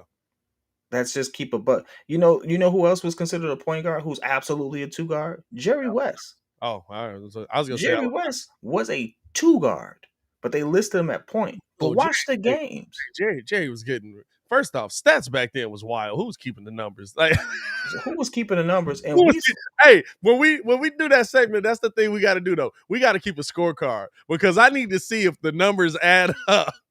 We got to. They was doing because fam, we sitting there watching the game and it said Wilt ended with, what did it say? He ended with 60 or something? Something like that. And we went a solid 10 minutes into this video and Wilt might have had 2 layups. And I was like, fam, what did he get? 58 in the first half? Like, he must have bowled the heck out of Bill Russell and just went to work. Because it was no way in the world, but he ended up with 60. Like if that's the case, you know what just happened? He put up 50 points in less minutes than Joel Embiid just put up 50 points. That's what just happened. Because Hey, you ain't no way in the world you're gonna tell ain't no way, boy. hey, it was funny too because kid was like, I don't know if these old dudes are the same as are the players that we hold them in lore to be. And then we watched Bill Russell get like 10 blocks in a minute and a half. It's just like I was like, fam, they don't even count Bill blocks. Somebody need to go back and count Bill blocks, man. Like Bill Maybe might from be the the block all-time wise. blocks leader. Yeah, maybe from the blocks Bill got it. But Bill looked real suspect on the point totals though. Like I'm sorry, they both looked real huff. I ain't gonna lie to you. They look real mid, dog. Like I'm looking at that. And so on the plane, I downloaded another one to Yeah. watch on the plane just because like, I know we was gonna try to do the segment. I couldn't even watch it. I was like, this is horrible basketball. Oh, it's Like awful basketball. It's awful basketball. I told my dad got mad. I said, listen, I was like, I'm not saying that those specific players were bad, but the dudes around them were trash. Like, who was that dude? What was his name? Peters? We saw Peters take like 37 shots. Buddy This was man calling that ain't like hit he one. was. Hey, Buddy was like, F it. Like, It's like, and how he shot it was just like that. He it's was you know what it was? He's like Matt Thomas without the J. Dog, he was just like every time hey, he got it, he pulled that hey, joint. Matt Thomas in that NBA is one of the greatest NBA players of all time. Facts. Watching that, Matt Thomas in that NBA is one of the greatest NBA players of all time. And this is not to say that these mugs couldn't play today or they couldn't play in the 90s or they couldn't. I'm not saying that about none of them. What I'm saying is the dudes around them could not. The dudes around, I don't know who was on this team, but I see why the Lakers and the Celtics won so many championships. Because they were the only two teams that had multiple players that could play the sport of basketball. Man, that Philly team was awful. Me and Kid was watching that Philly team. That was one of the worst things. Fam, it literally looked like, remember in you know what it looked like? It was in remember in Space Jam? The first one where Bugs is trying to teach you what Oh yeah. basketball is. It's basketball. That's exactly what that joint looked like, bro. Oh God, that was awful. That's funny, dog. Hey, let's talk a little Bulls, man. Because the Let's Bulls do it. snapped Let's do it. Give me one quick second. all right, my boy. Bulls snapped their 4-game skid last night versus the Cleveland Cavaliers, who had a 5-game winning streak, I believe, at that point. Coming into the game, Larry Markkinen absolutely had his night of nights. And still took an L, so shout out to that. Larry was going off. I was cracking up. I was like, fam, former Chicago Bulls must be so mad that they not a part of this team. They gotta be, because when they see us, all of a sudden they Michael Jordan. All of a sudden they just coming out and they are absolutely balling. But the Bulls end up snapping their losing streak. And there's two things that I can point to in the game, and I feel like I shouldn't be able to point specifically to one of them, but I absolutely can because I know what I saw. Alex Caruso absolutely makes that much of a difference, and I'm confused why. I'm not. I know Alex, exactly why. Alex, First of all, shout out to you for holding that down because I didn't even know it was a game last night. Uh, hold up. Do you really need me to text you every game to let you know if I'm calling it or not? a text would be nice. Now I was working, so I wouldn't have been able to do it anyway. Oh, it's funny, dog. It must be. Hey, But who's like, I was like watching. I was like, the Bulls are playing right now. Oh, Pat must be on. I was like, oh, dag, I definitely can't join right now. like, like, I was because you know what I heard. the Bulls play the Bucks on Friday. Yeah. And that's all I remember. It's like, oh, all right, we got to call the game Friday. Yeah. That's all I thought about. I didn't think about, oh, we have a game to call in between. Like, didn't even think about that. Nah, it's all good, man. Hey, listen, I'm gonna be there. I'm gonna hold it down for us. That's what I do. It's Pat the Designer and the Temptations. Hey, listen, it was that day. I'm the one selling the records. Ain't nobody coming to see you, Otis. Man, that's the most disrespectful line of all time. But it was facts. It was Ain't nobody facts. coming to see Otis. It was facts. Oh, poor Otis. But no, he said write him up. No, it's not that. Hey, look, we're not there yet.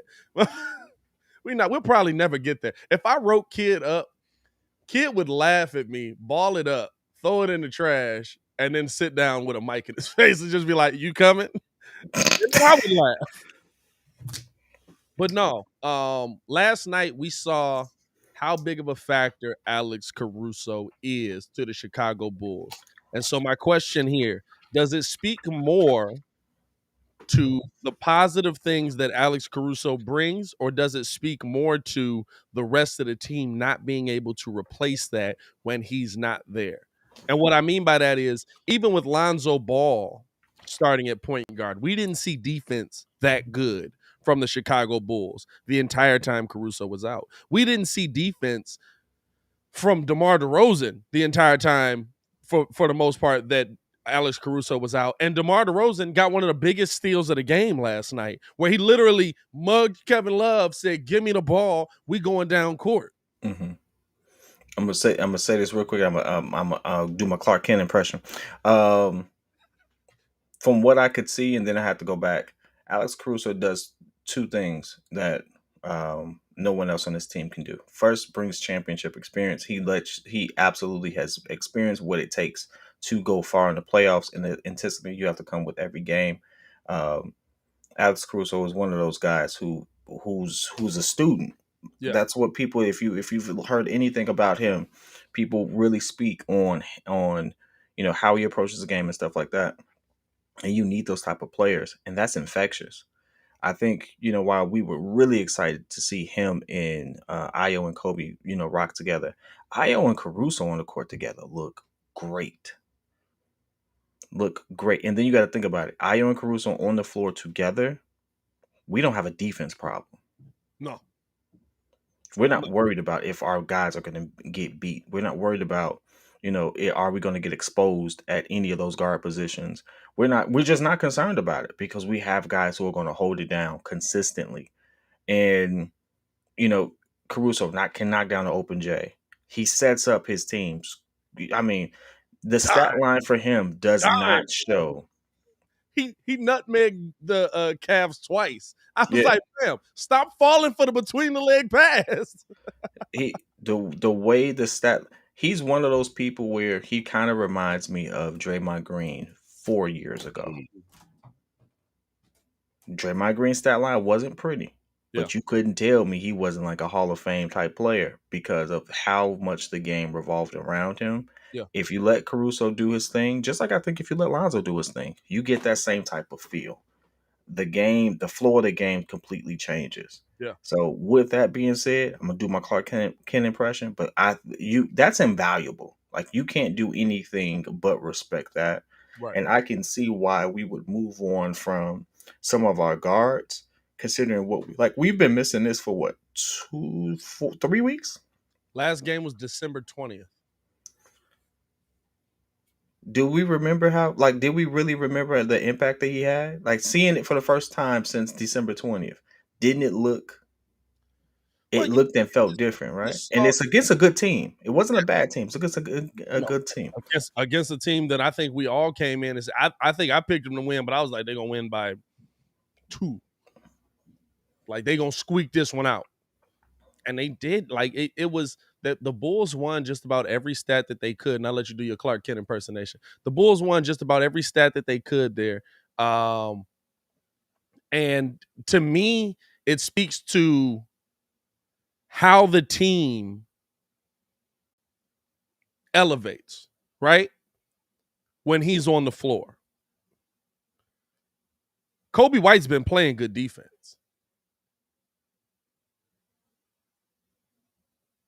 Kobe White's been playing good defense, but it was better last night.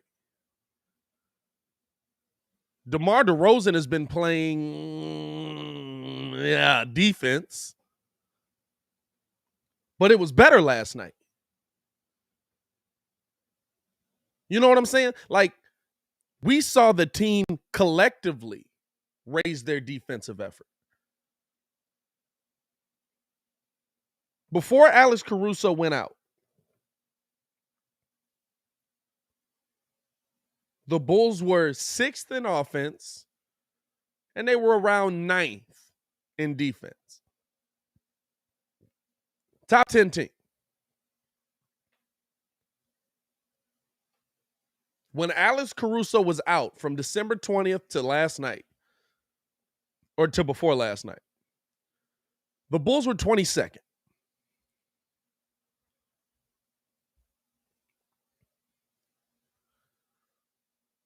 The Bulls last night looked like a top 10 defense again. And that's without Javonte Green, without Patrick Williams, without Lonzo Ball, without Zach LaVine out there. Now, did it look like a top 10 offense the entire time? Did it look like a top 6 offense the entire time? No, it didn't. But you don't have the players on that team to have a top 6 offense the entire time when you're missing Zach LaVine. Now, when it needed to look like a top 6 offense, guess what? It did. Kobe White got it going. Ayo got it going. Caruso got it going. Caruso was assisting well. Vooch got it going down low. DeMar got it going. You saw them making those shots. You saw them making those moves. You saw them getting the job done. But it started on the other end.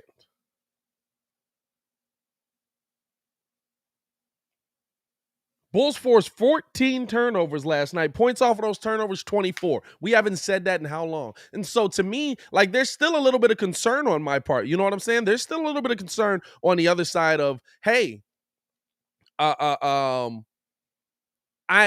I don't like that when Alex Caruso's not there, that much of the intensity defensively is taken away. But it really speaks to the positivity of that Alex Caruso brings to this team. It really speaks to the drive, the fight that Alex Caruso brings to this team. And that next level, and it's like Kidd said, that Draymond Green effect. Think about the NBA Finals with Draymond. Cleveland does not come back if Draymond is not out of those games.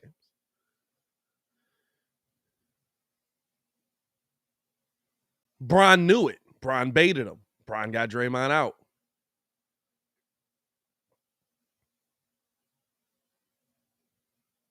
But Golden State is not the same team without Draymond in those games.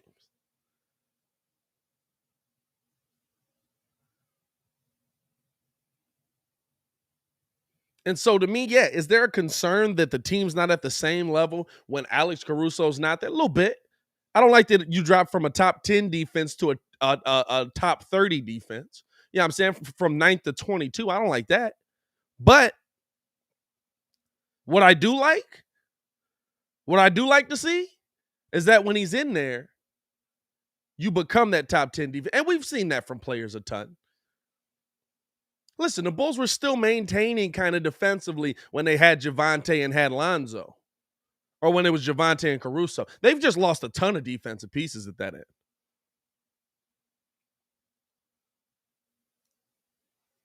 But last night really spoke to me about the impact Caruso has on this team, what Caruso brings to this team, and how much he can do to get the job done for you on that defensive end, and setting up his team on the offensive end. His dimes last night, ridiculous. Didn't have a great shooting night, but guess what? You knew going into that game, you had nobody to guard Kevin Love. Kevin Love was one of the players that killed you the last time you played Cleveland. You had nobody to guard Kevin Love. You had no size for Mobley. We don't have the size to guard that team consistently. So how do you make up for not having that size? Aggressiveness. Caruso brought back the aggressiveness that the Bulls have.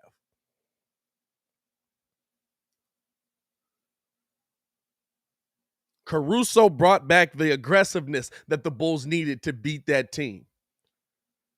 And I believe last time we played Cleveland, we were missing a ton of players due to COVID protocols as well. I know Ayo was out during that. I believe Kobe was out during that as well. Let me double check that. I know we were missing quite a few players on that end.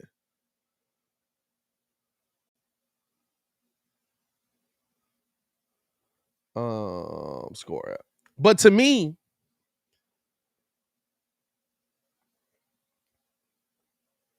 I watch what I can see. I shouldn't say I watch what's happening. I can see the difference from one game to the next. Versus Memphis, defensive intensity was poor the whole game. Lonzo was playing badly. It affected him on the defensive end because he was playing badly on the offensive end. Couldn't get the passes through. Defensively, they weren't getting the job done. Once Lonzo was out of it mentally, there was no defense by the Bulls. Zach LaVine wasn't playing. They didn't have the offense to make up for it. Right? That's what we saw.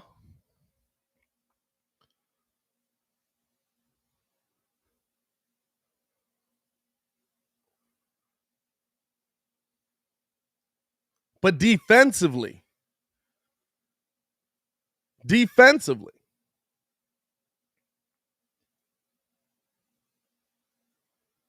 in this game, from one game to the next,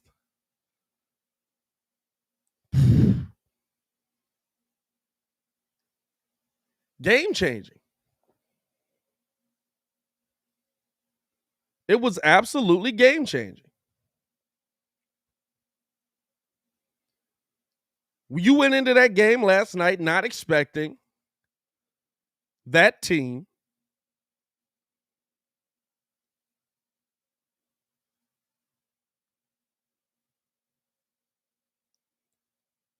to come out of that with a dub.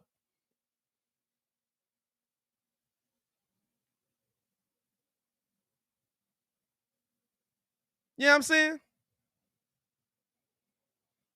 You expected us to struggle last night. We did. We all did. I thought the Bulls would pull it out because I think we have more scorers in that situation. Kobe's playing well. DeMar's playing well. Stuff like that.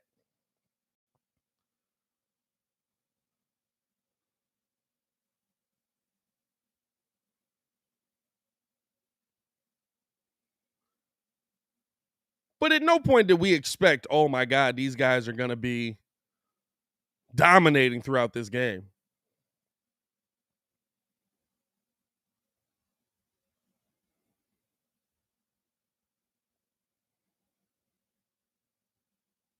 But you saw a change. You saw a change in the team. And to me, that speaks to what Alex Caruso is.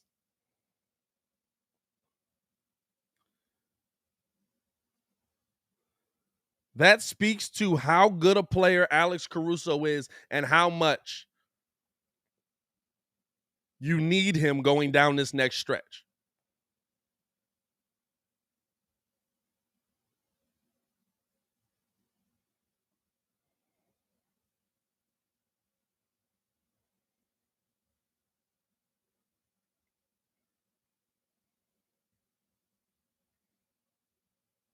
We saw a lot of good from the Bulls last night. A lot of good. Can you keep it going? You got the Bucks coming in Friday. My favorite part is when mugs come in and they say, well, who's going to guard Giannis? Come on, bro. What are we talking about here?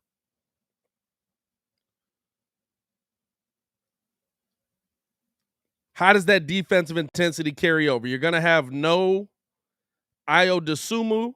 Or I'm sorry, not Ayo. You're going to have no Lonzo Ball. You're going to have no Zach LaVine.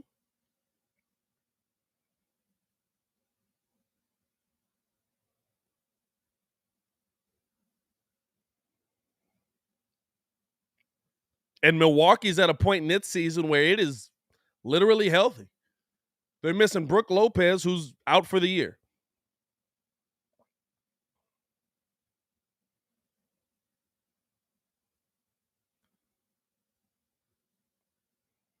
That's it. You're missing Brook,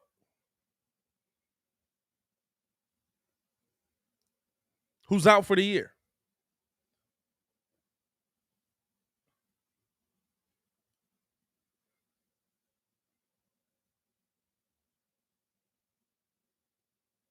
Cornelia said, how long is Lonzo out? They haven't said anything on Lonzo's injury status just yet.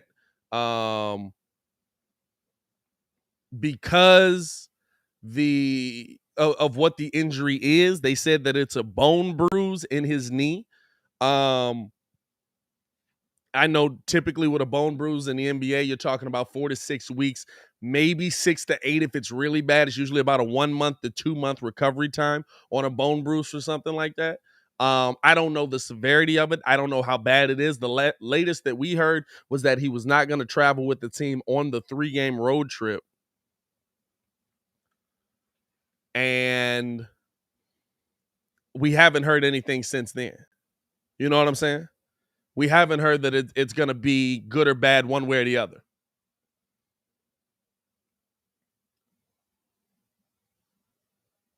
So hopefully, maybe bone bruise is the way that they're using it to say we want to get him some rest. He's just having some knee soreness and we had to call it something.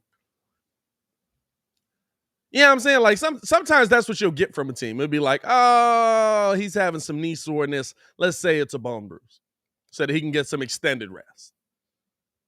So maybe it's just those 3 games. Hopefully it's just those 3 games. We'll see. But it's like I asked in yesterday's live. Do the Bulls have enough to survive with Zoe out? Versus Cleveland, it looked like it. Cleveland doesn't have a Giannis. Now, I'm not saying you're going to guard Giannis or stop Giannis, but Giannis going off along with Drew Holiday going off, along with Chris Middleton going off, which may or may not happen. That's a lot to guard. That's all. Listen, Milwaukee is your NBA champion for a reason. Yes, they're in 4th right now in the Eastern Conference. And they've lost to some struggling teams. I will give you that. They've lost to some teams that are, you know what I'm saying? Like, hey, you should have beat that team.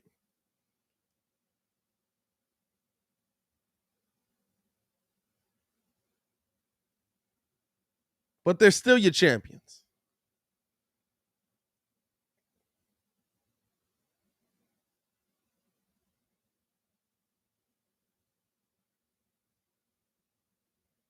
They're still your champions. They still got that you can't walk into this game thinking, oh, they're down, they're struggling. We're the first place team. We're going to be not. Absolutely not.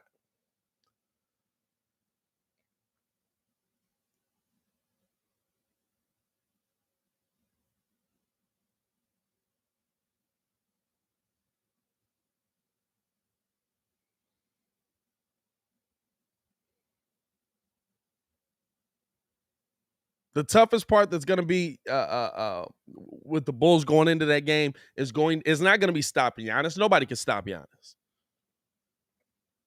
If Muggs could stop Giannis, I guess PJ Tucker does a really good job at it. You know what I'm saying?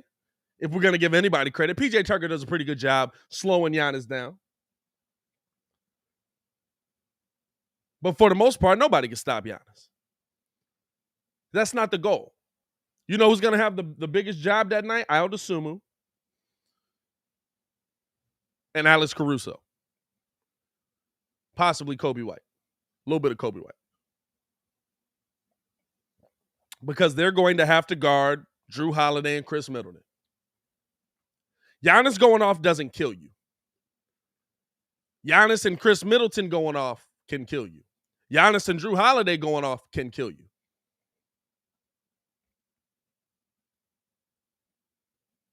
Giannis going off doesn't kill you. It makes it harder. Giannis goes off for 50. Hey, absolutely makes it a tough day on you. And what are we talking about with what are we talking about with guarding Giannis? You know what I'm saying? It better not be DeMar. Good Lord, now I'm thinking. Probably Troy? TBJ? Or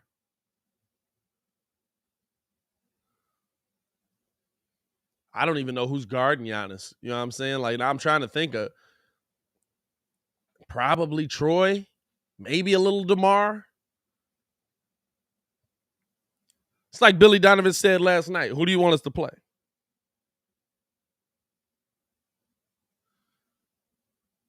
Other than Tony Bradley and Vooch, we got a bunch of guards. There's not really a good option there. Maybe Tyler Cook sees some time. He's back. But there's not really a good option there. Troy Brown's what, 6'6"?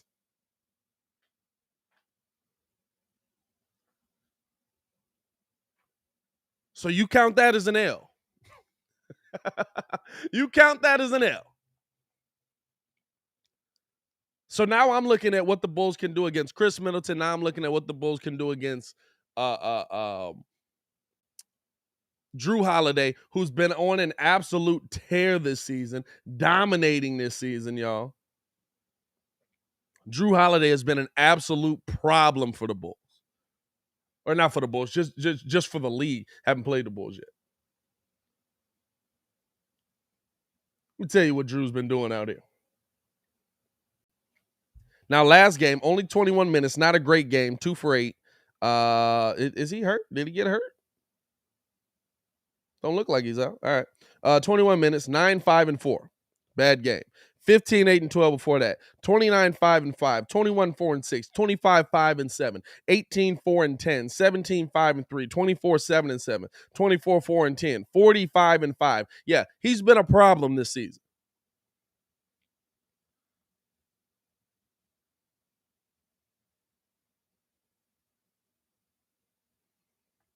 That's what kills you. Giannis and that is what kills you.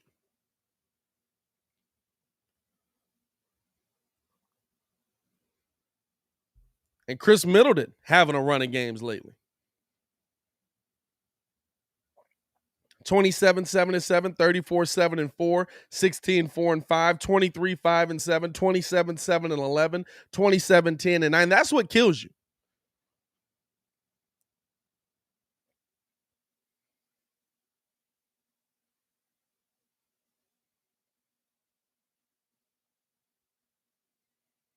And to me, Chris Middleton having one of his more consistent seasons, one of the better seasons I've seen from Chris.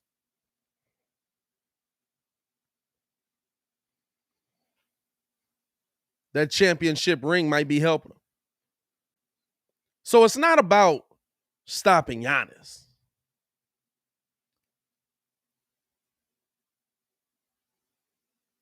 Because Giannis is going to do what Giannis does. It's about stopping the people that make Giannis's life easier.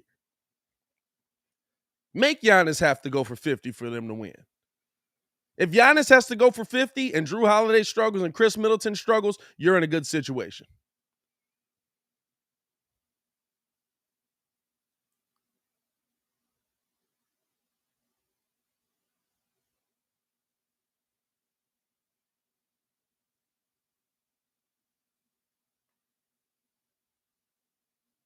That's the biggest thing with the Bulls right now.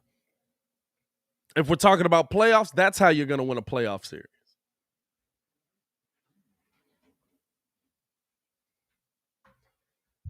That's how you win a playoff series.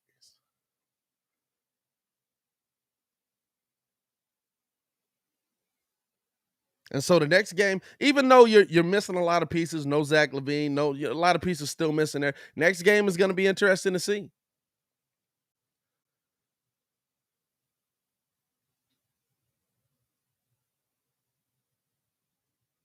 Next game is absolutely going to be interesting to see, man. It's going to be interesting to see how this team matches up.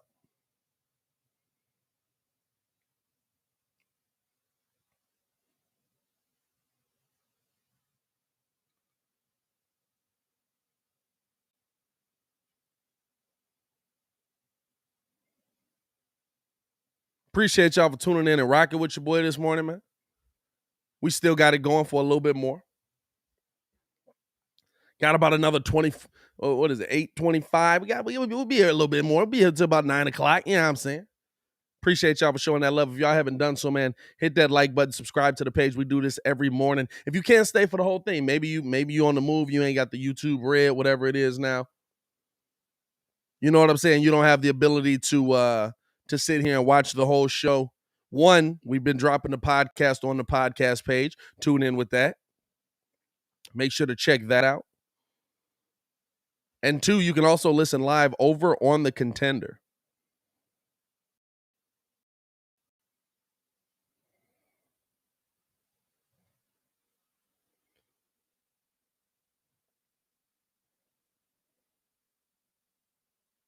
You can also listen live over on the Kontender, where you can hear nonstop sports talk while you're on the clock. Appreciate y'all for rocking with your boy, man. If y'all ain't done so as well, y'all see the merch out here. Cop some of this Breeze merch. We got a lot more stuff coming y'all way.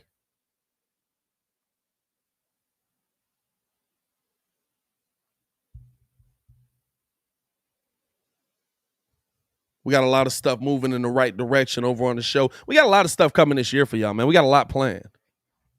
We're going to keep these Bulls live calls going, but we got a lot planned, man.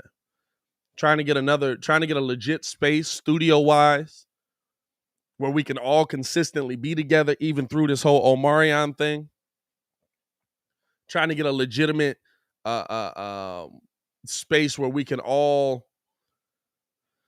have a consistent set. You know what I mean?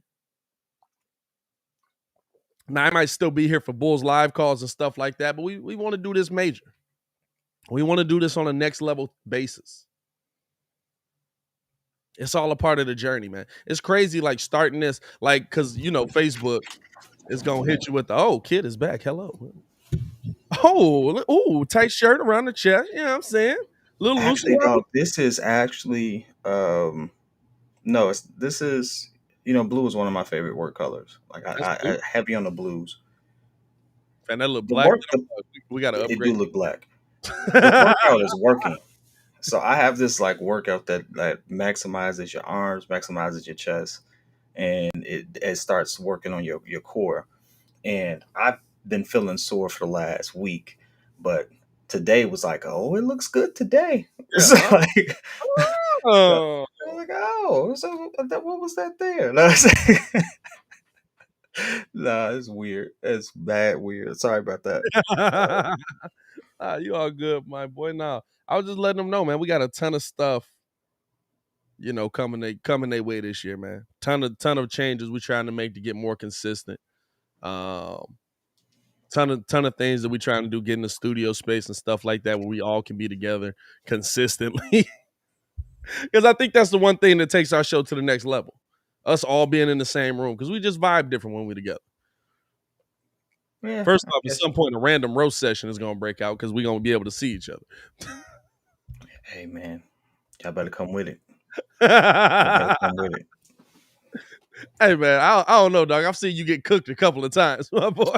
That's only because I couldn't say what I wanted to say. I've seen you get cooked a couple. I was taking the L for the team because I was like, if I go too hard, I can absolutely see this going. Oh, get out! Like it was like, I don't want us to get out.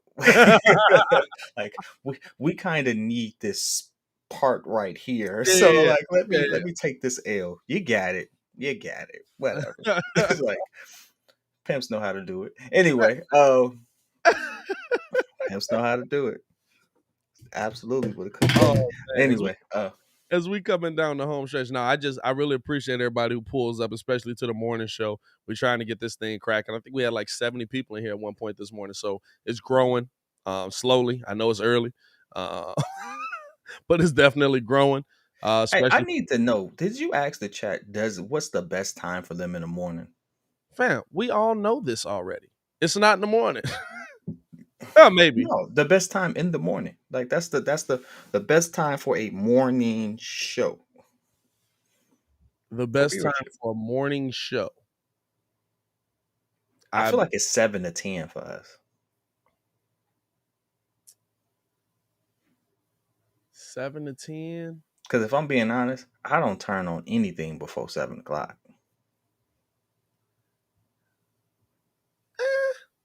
It's a lot of muds that's up early though. You know what I'm saying? It's a lot of. I mean, think about the whole construction world is up early listening to sports talk just about. Yeah, but 9 times out of 10, you really dig into it when you get to your job. You get set, and then all of a sudden, like, all right, bet. Let me. I got through the monotonous part of the day. Let me go ahead and get to this part. At least when I was working construction, by the time we set up our decontamination chambers and stuff like that, I was like, all right, what am I going to listen to now? And it Yeah, would be like 7:15. I can see it. I don't know. Might be 7 to 10. We also trying to Someone work saying around. Drew what? Drew what? They Don't trying to say Drew figure out. Holiday. They trying to figure out how to spell Drew Holiday.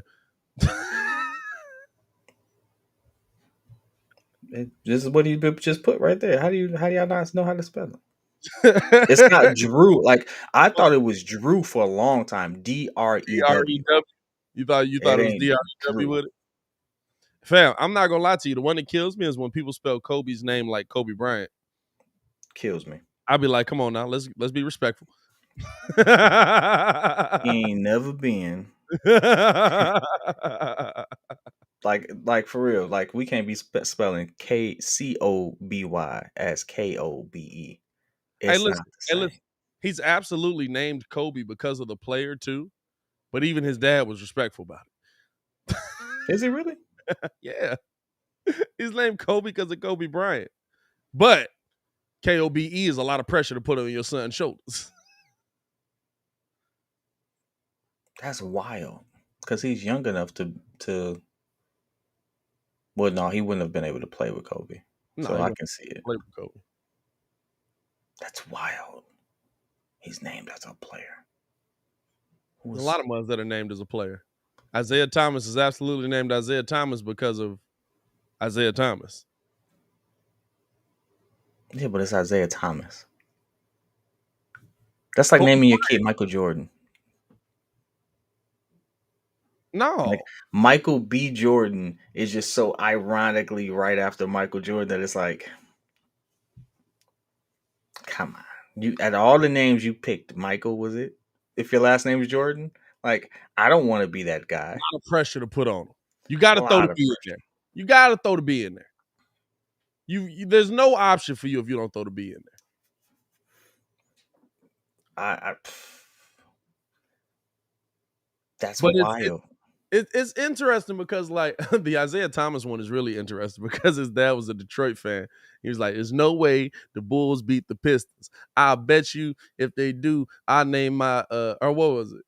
It was one of them. The Bulls beat the Pistons or the Pistons beat the Bulls. One of them. He's like, I named my son Isaiah Thomas. I think it was the Pistons beat the Bulls. Like, I named my son Isaiah Thomas. And then they lost. And he was like, well, I'm not gonna spell it the same. That's all I got. That's a smart move. I can't hate on that part. Smart move. Yeah, you can't go same spelling. Can't lose the bet and go same spelling, in my opinion. Man, listen. I'm gonna tell y'all this right now. We are in for some nice, pleasant. I got some surprises that Pat don't even know about. Relax there, Ryan Pace. I'm sorry, what? Wait a second. Where are we going with this, baby? What was that? There, Ryan Pace. Hey, listen, did you manscape first? What are we talking about? 20% off. Hey, what disturbs me though is that I know it's probably not a huge set, but your ball clippers are so close to your cup, dog. No, look at your cup. All good. It's all good. It's not a huge. Hey, listen. You don't want pubes in your coffee. Hey, you don't want pubes in your coffee in the morning. Hey, listen, can you remove the ball clipper from your cup, dog? Part for you? Is that what you're saying? Hey, I saw that and I was like, that's way too close for a clipper to be to a cup. I was like, I'm not gonna say anything because maybe it was just maybe it's an unplugged set. But then I realized they don't move, so I absolutely know it's the set you don't use. I hope. Yeah, no, yeah, we're good. We're good. Okay, all right. We doubled up on sets over here. Oh, okay. All right. I was I was really concerned for a second. You were so stressed. I really was. I was like, don't know if I want to say that this one because it looks like a great setup. Sponsors there. But if it stays there, I gotta ask. If it's there too long, I gotta make sure there's no pubes on the Clippers that's next to the coffee. Even if it's yours. this is the thing, right? If it's at this point, if it's the used set, you can't keep it on the table. Yeah, I'm saying that's a bathroom only set. I mean, yeah, absolutely. But I You mean, they're can't also be a sponsor. advertising with the used Clippers. Well, no one's gonna know they're used. We can't see it. We can just see that they're Clippers next to a cup. But I can't see if there's hair on the Clippers. Yeah. It's still a sketchy moment. You know what I'm It's saying? it's sketchy for the fact that they're next to the cup. like, like you're overlooking the tragic part here. There's still Clippers next to a cup. Hair or ball trimmer, it's still hair in the cup. Like It's facing the other way. it's man, the wind blows equally in your house. Like I don't The like wind, like, what do you think? I'm living in a shanty over here, dog? Like no, the wind shit. down here, dog. What the heck was that? The wind, like I got holes in the crib. No, the air cuts on all of a sudden to change your direction because the heat kicks in. All of a sudden, you got ball hair in your cup. Like,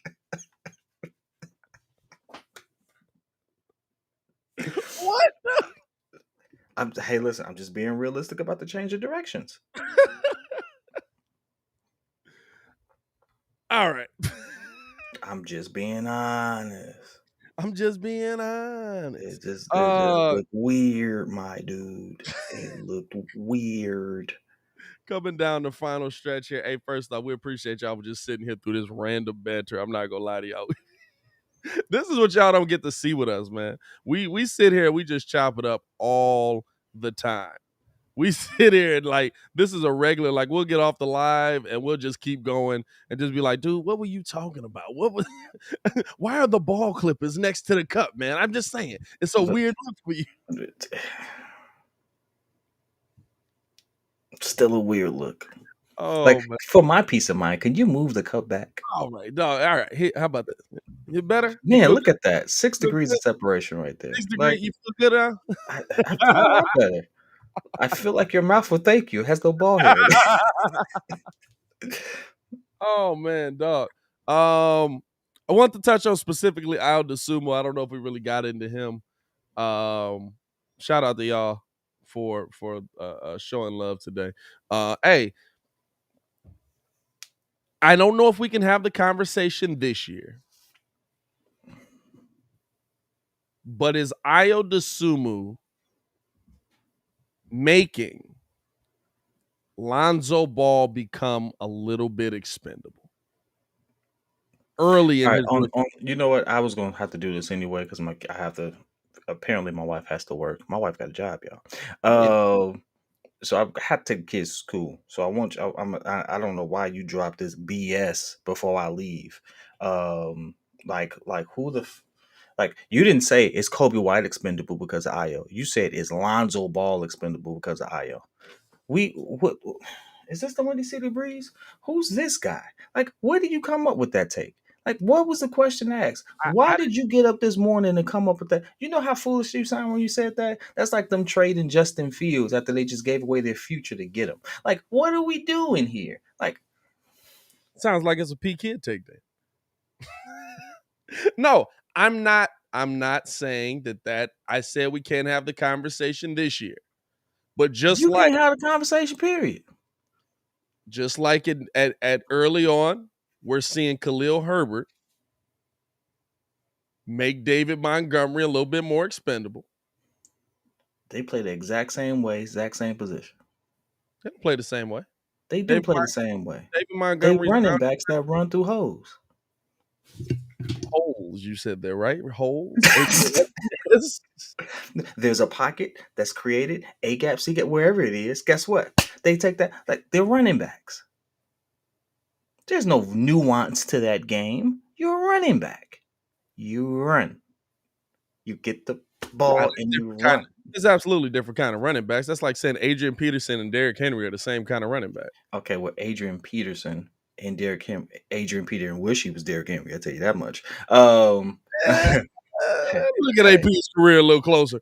Hey, AP has a dominant career, but I bet you if he wish he was like, well, I don't know what the size difference is, but it's enormous. All right, I bet you wish he had that size, right? He's not over 6 foot. That's what you need to know. Hey, Derrick Henry looks like he murders buildings for fun. Okay? No, it's not. This is not me saying this is a this year thing or this, but I'm watching Ayo develop quicker than any of us thought he was going to develop. We talked about trying to see where the BS aligns here. Like we talked we talked about how he's gonna have this opportunity now where shaky. He's gonna he's doing the wilding out thing. A little shake. No, we talked about how he's gonna have this opportunity now where Lonzo's not gonna be in the lineup. You're gonna see him develop more and more. You know what I'm saying? And so to me, I'm saying not this year at all, but is there gonna come a point where we're gonna be looking at Ayo Dosunmu as that next guy? As that guy that is going to make Lonzo expendable, where we started this season talking about, is Lonzo Ball the key to all of this? Which he still is. But does he have to be? Lonzo's what, 25? Really young. Lonzo's really young. If Ayo continues to develop, you know what I'm saying? So your mind immediately jumped to Lonzo and not because Ayo's not a 2. Ayo's clearly a point guard. Kobe White's a 2. All right, Pat, I got to take my kids to school. I'm logging off, dog. I will be in the chat. I love you, bro. I really do. That BS right there?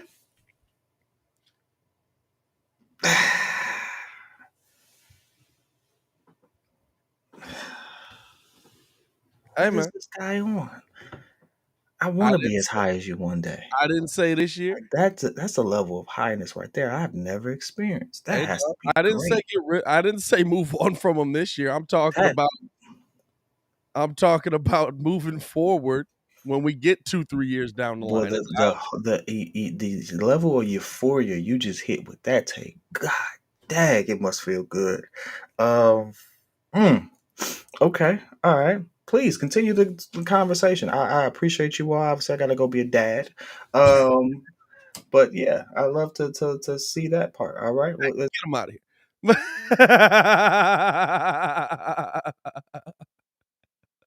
Sitting there doing all of that.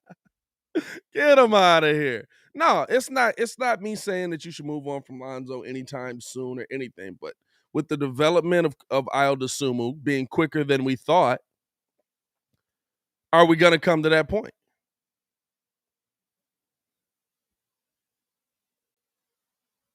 Does it make him expendable? Not this year at all. But does it make it where you're moving forward and you start to see Ayo developing?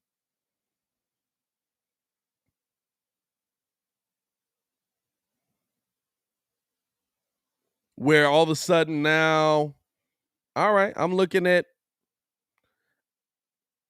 who I can move for what piece. You know what I'm saying? And kids all about moving on from Kobe White over everybody, which I understand. I mean, he's the best tradable piece right now, but I'm not talking about right now. Right now, I need both of these mugs on the team. Right now, I need Ayo. I need Lonzo. Because it's early in everybody's career. But let's not act like the development that we see from Ayo right now is what we expected.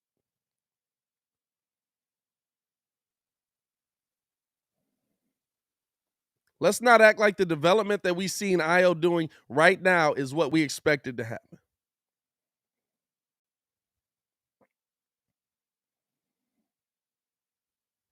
And Ayo Dosunmu's not going to sit on the bench forever.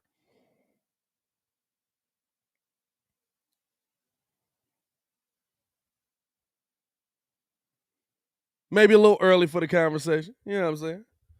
Maybe a little too early to drop that bomb on Kidd. He wasn't ready for that one. It's all good, man. It's called forward thinking.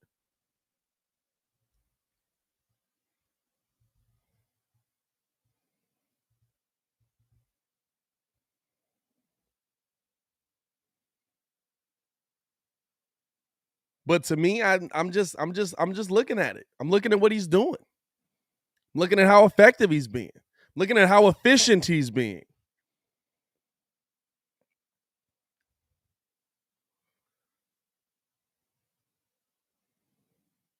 Damon says, I will drive to the hole. Zoe won't. He be acting like he's afraid to get hit in the face driving to the hole. I don't know about that. He's just a better three-point shooter.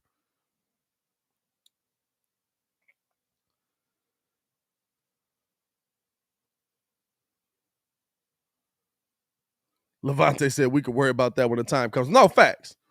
It's not a now thing at all. It's just something that I'm looking at where efficiency-wise, Ayo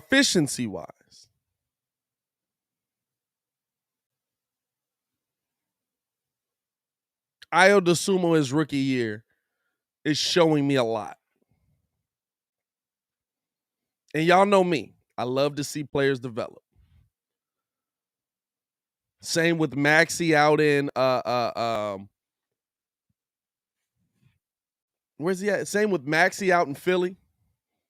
How he's playing, you know, do you bring in Russ in that situation to have Maxey come in?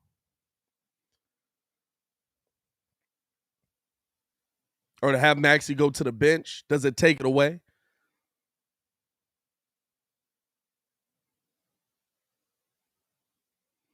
Shay says, I'm sorry, Pat, I put you up to it. I should have never brought that into here. No, it's not. It wasn't even you, dog. I was more so, it more so came into my head because I watched that and I know that Ayo's getting this long opportunity to show what he's good at.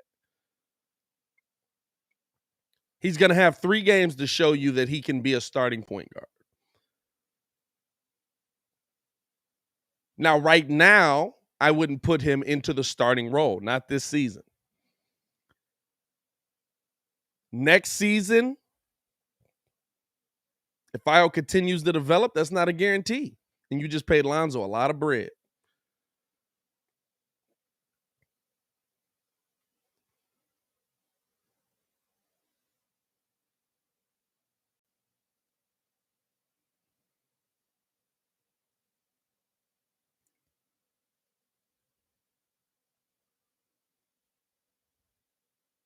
You just paid Lonzo a whole lot of money.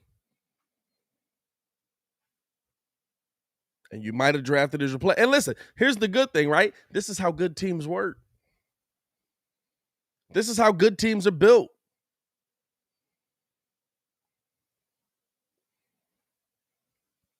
And Ayo might come off the bench for the duration of Lonzo's contract. He might be that solid piece off the bench that you needed.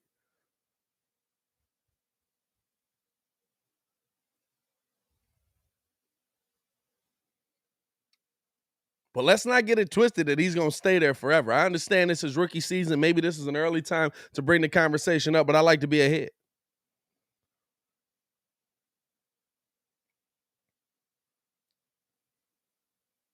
Ayo IQ combo G. P.kidd in the chat already. He can't type. I don't know what he's trying to say. IQ combo? Or is he trying to say Ayo is a combo?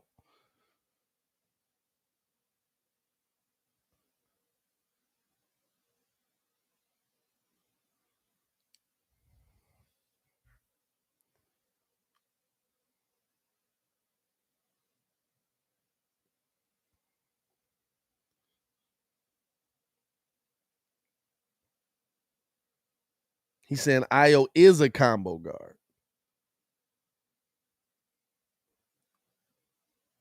I don't really see Ayo as a 2. I see Ayo as more of a 2-way point guard. Great defensively, solid offensively right now.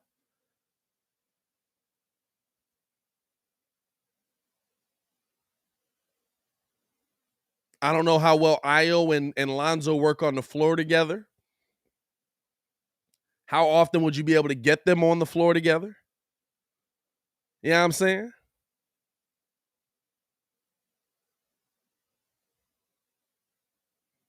Because you still got Zach LaVine in there. You've still got DeMar DeRozan in there. You've still got, you know what I'm saying? What are you going to shift everybody?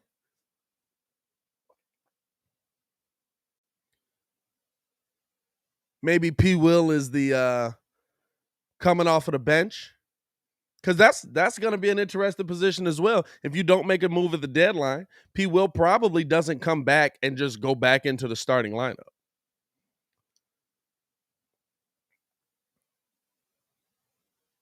He probably comes off of the bench. So do you go Lonzo, go super small with it, depending on the team you play? Lonzo or Ayo, Lonzo, Zach, DeMar, Vooch.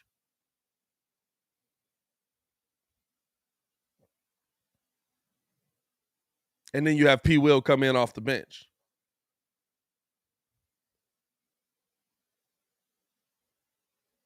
Whether the conversation is early or not, what it states is this kid's got game.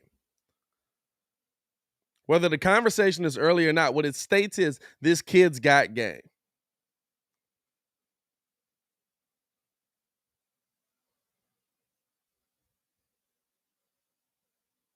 What it states is we got a second round pick that is NBA ready. What it states is our front office makes me very happy for once.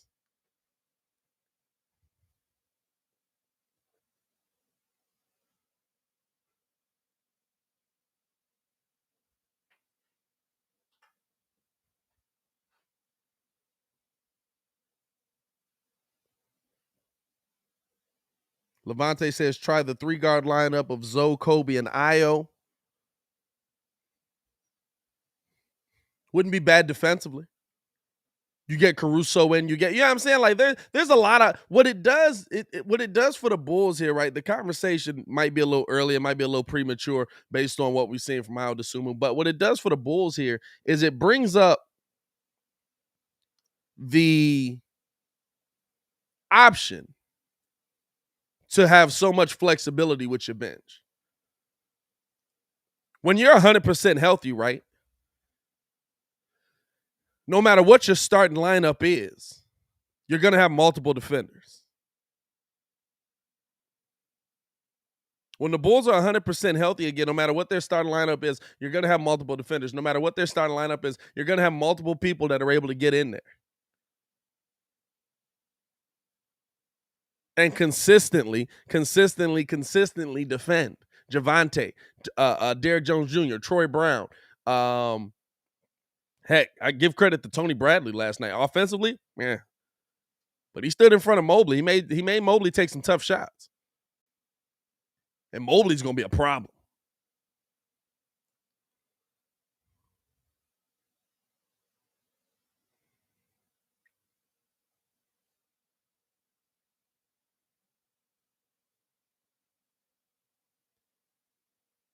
But even if the conversation is early,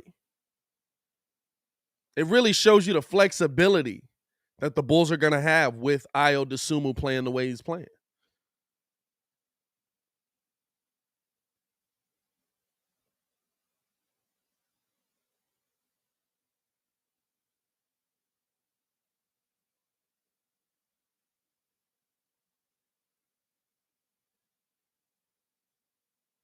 For those of you on the Contender side, man, we appreciate y'all for tuning in and rocking with us. We're going to rock out here on YouTube till about 9. I appreciate y'all for tuning in and showing love, listening over there, man. As always, it's your boy Pat the Designer. Back at it again. Y'all stay safe over there, man. Peace.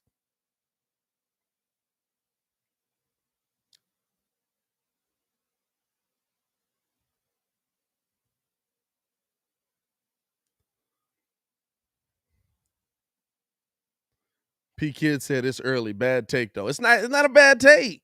It's just a question. It's not even a take. It was a question.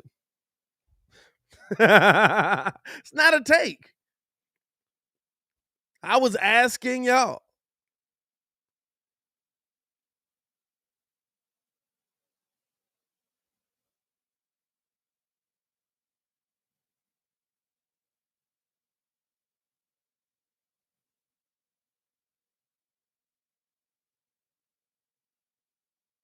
It's just one of those guys that I look at and I love seeing the development. It really speaks to AK. It really speaks to what AK has been able to do. Oh, you said not a bad take. Oh, you separated it. You driving, I'm assuming. Hey, don't text and drive.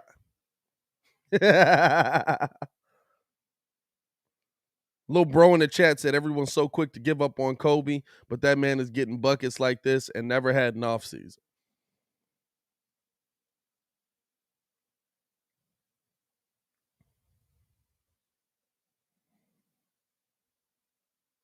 I don't know if it's that we're giving up on Kobe as a player.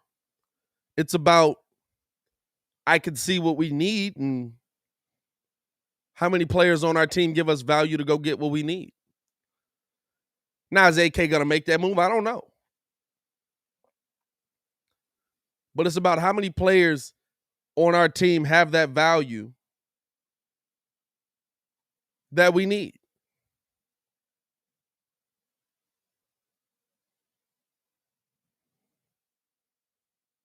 To get back what we need to help Vooch. We can clearly see that we need to help Vooch. Kobe White's balling right now. Nobody's taking that away from him.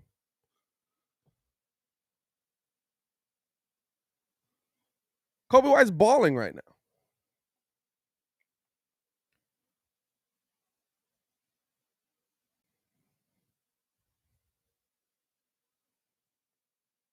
But unfortunately, we need help at other positions. Unfortunately, where we had help at a ton last year, we gave all that away to get this team. And now we need to figure out where we can get that help at.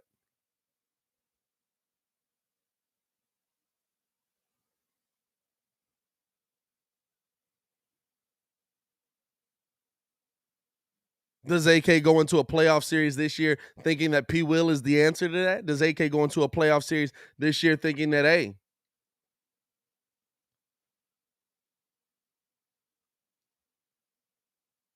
P. Will is going to be the key to this? He's the defense, he's the rebounding that we need? Maybe.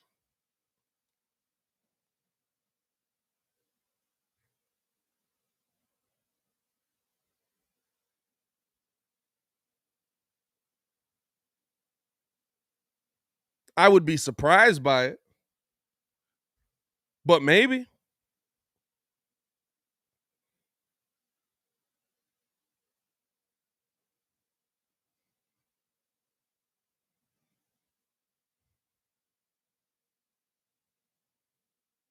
But it's about giving up something that is of value for something else that is of value if you make that move.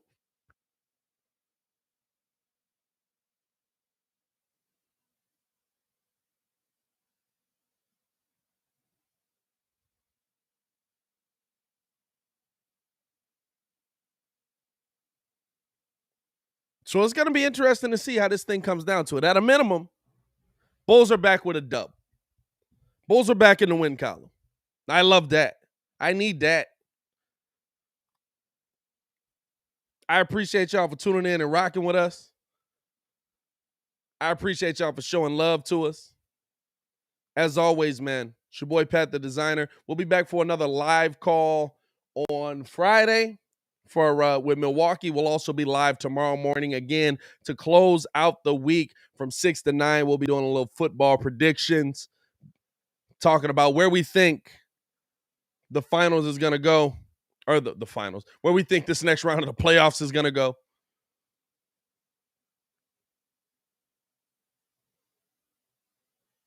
I appreciate y'all for tuning in and rocking with your boy, man. It's your boy, Pat the Designer, back at it again for another morning. I'll see y'all tomorrow morning. Y'all stay safe out there, Chicago.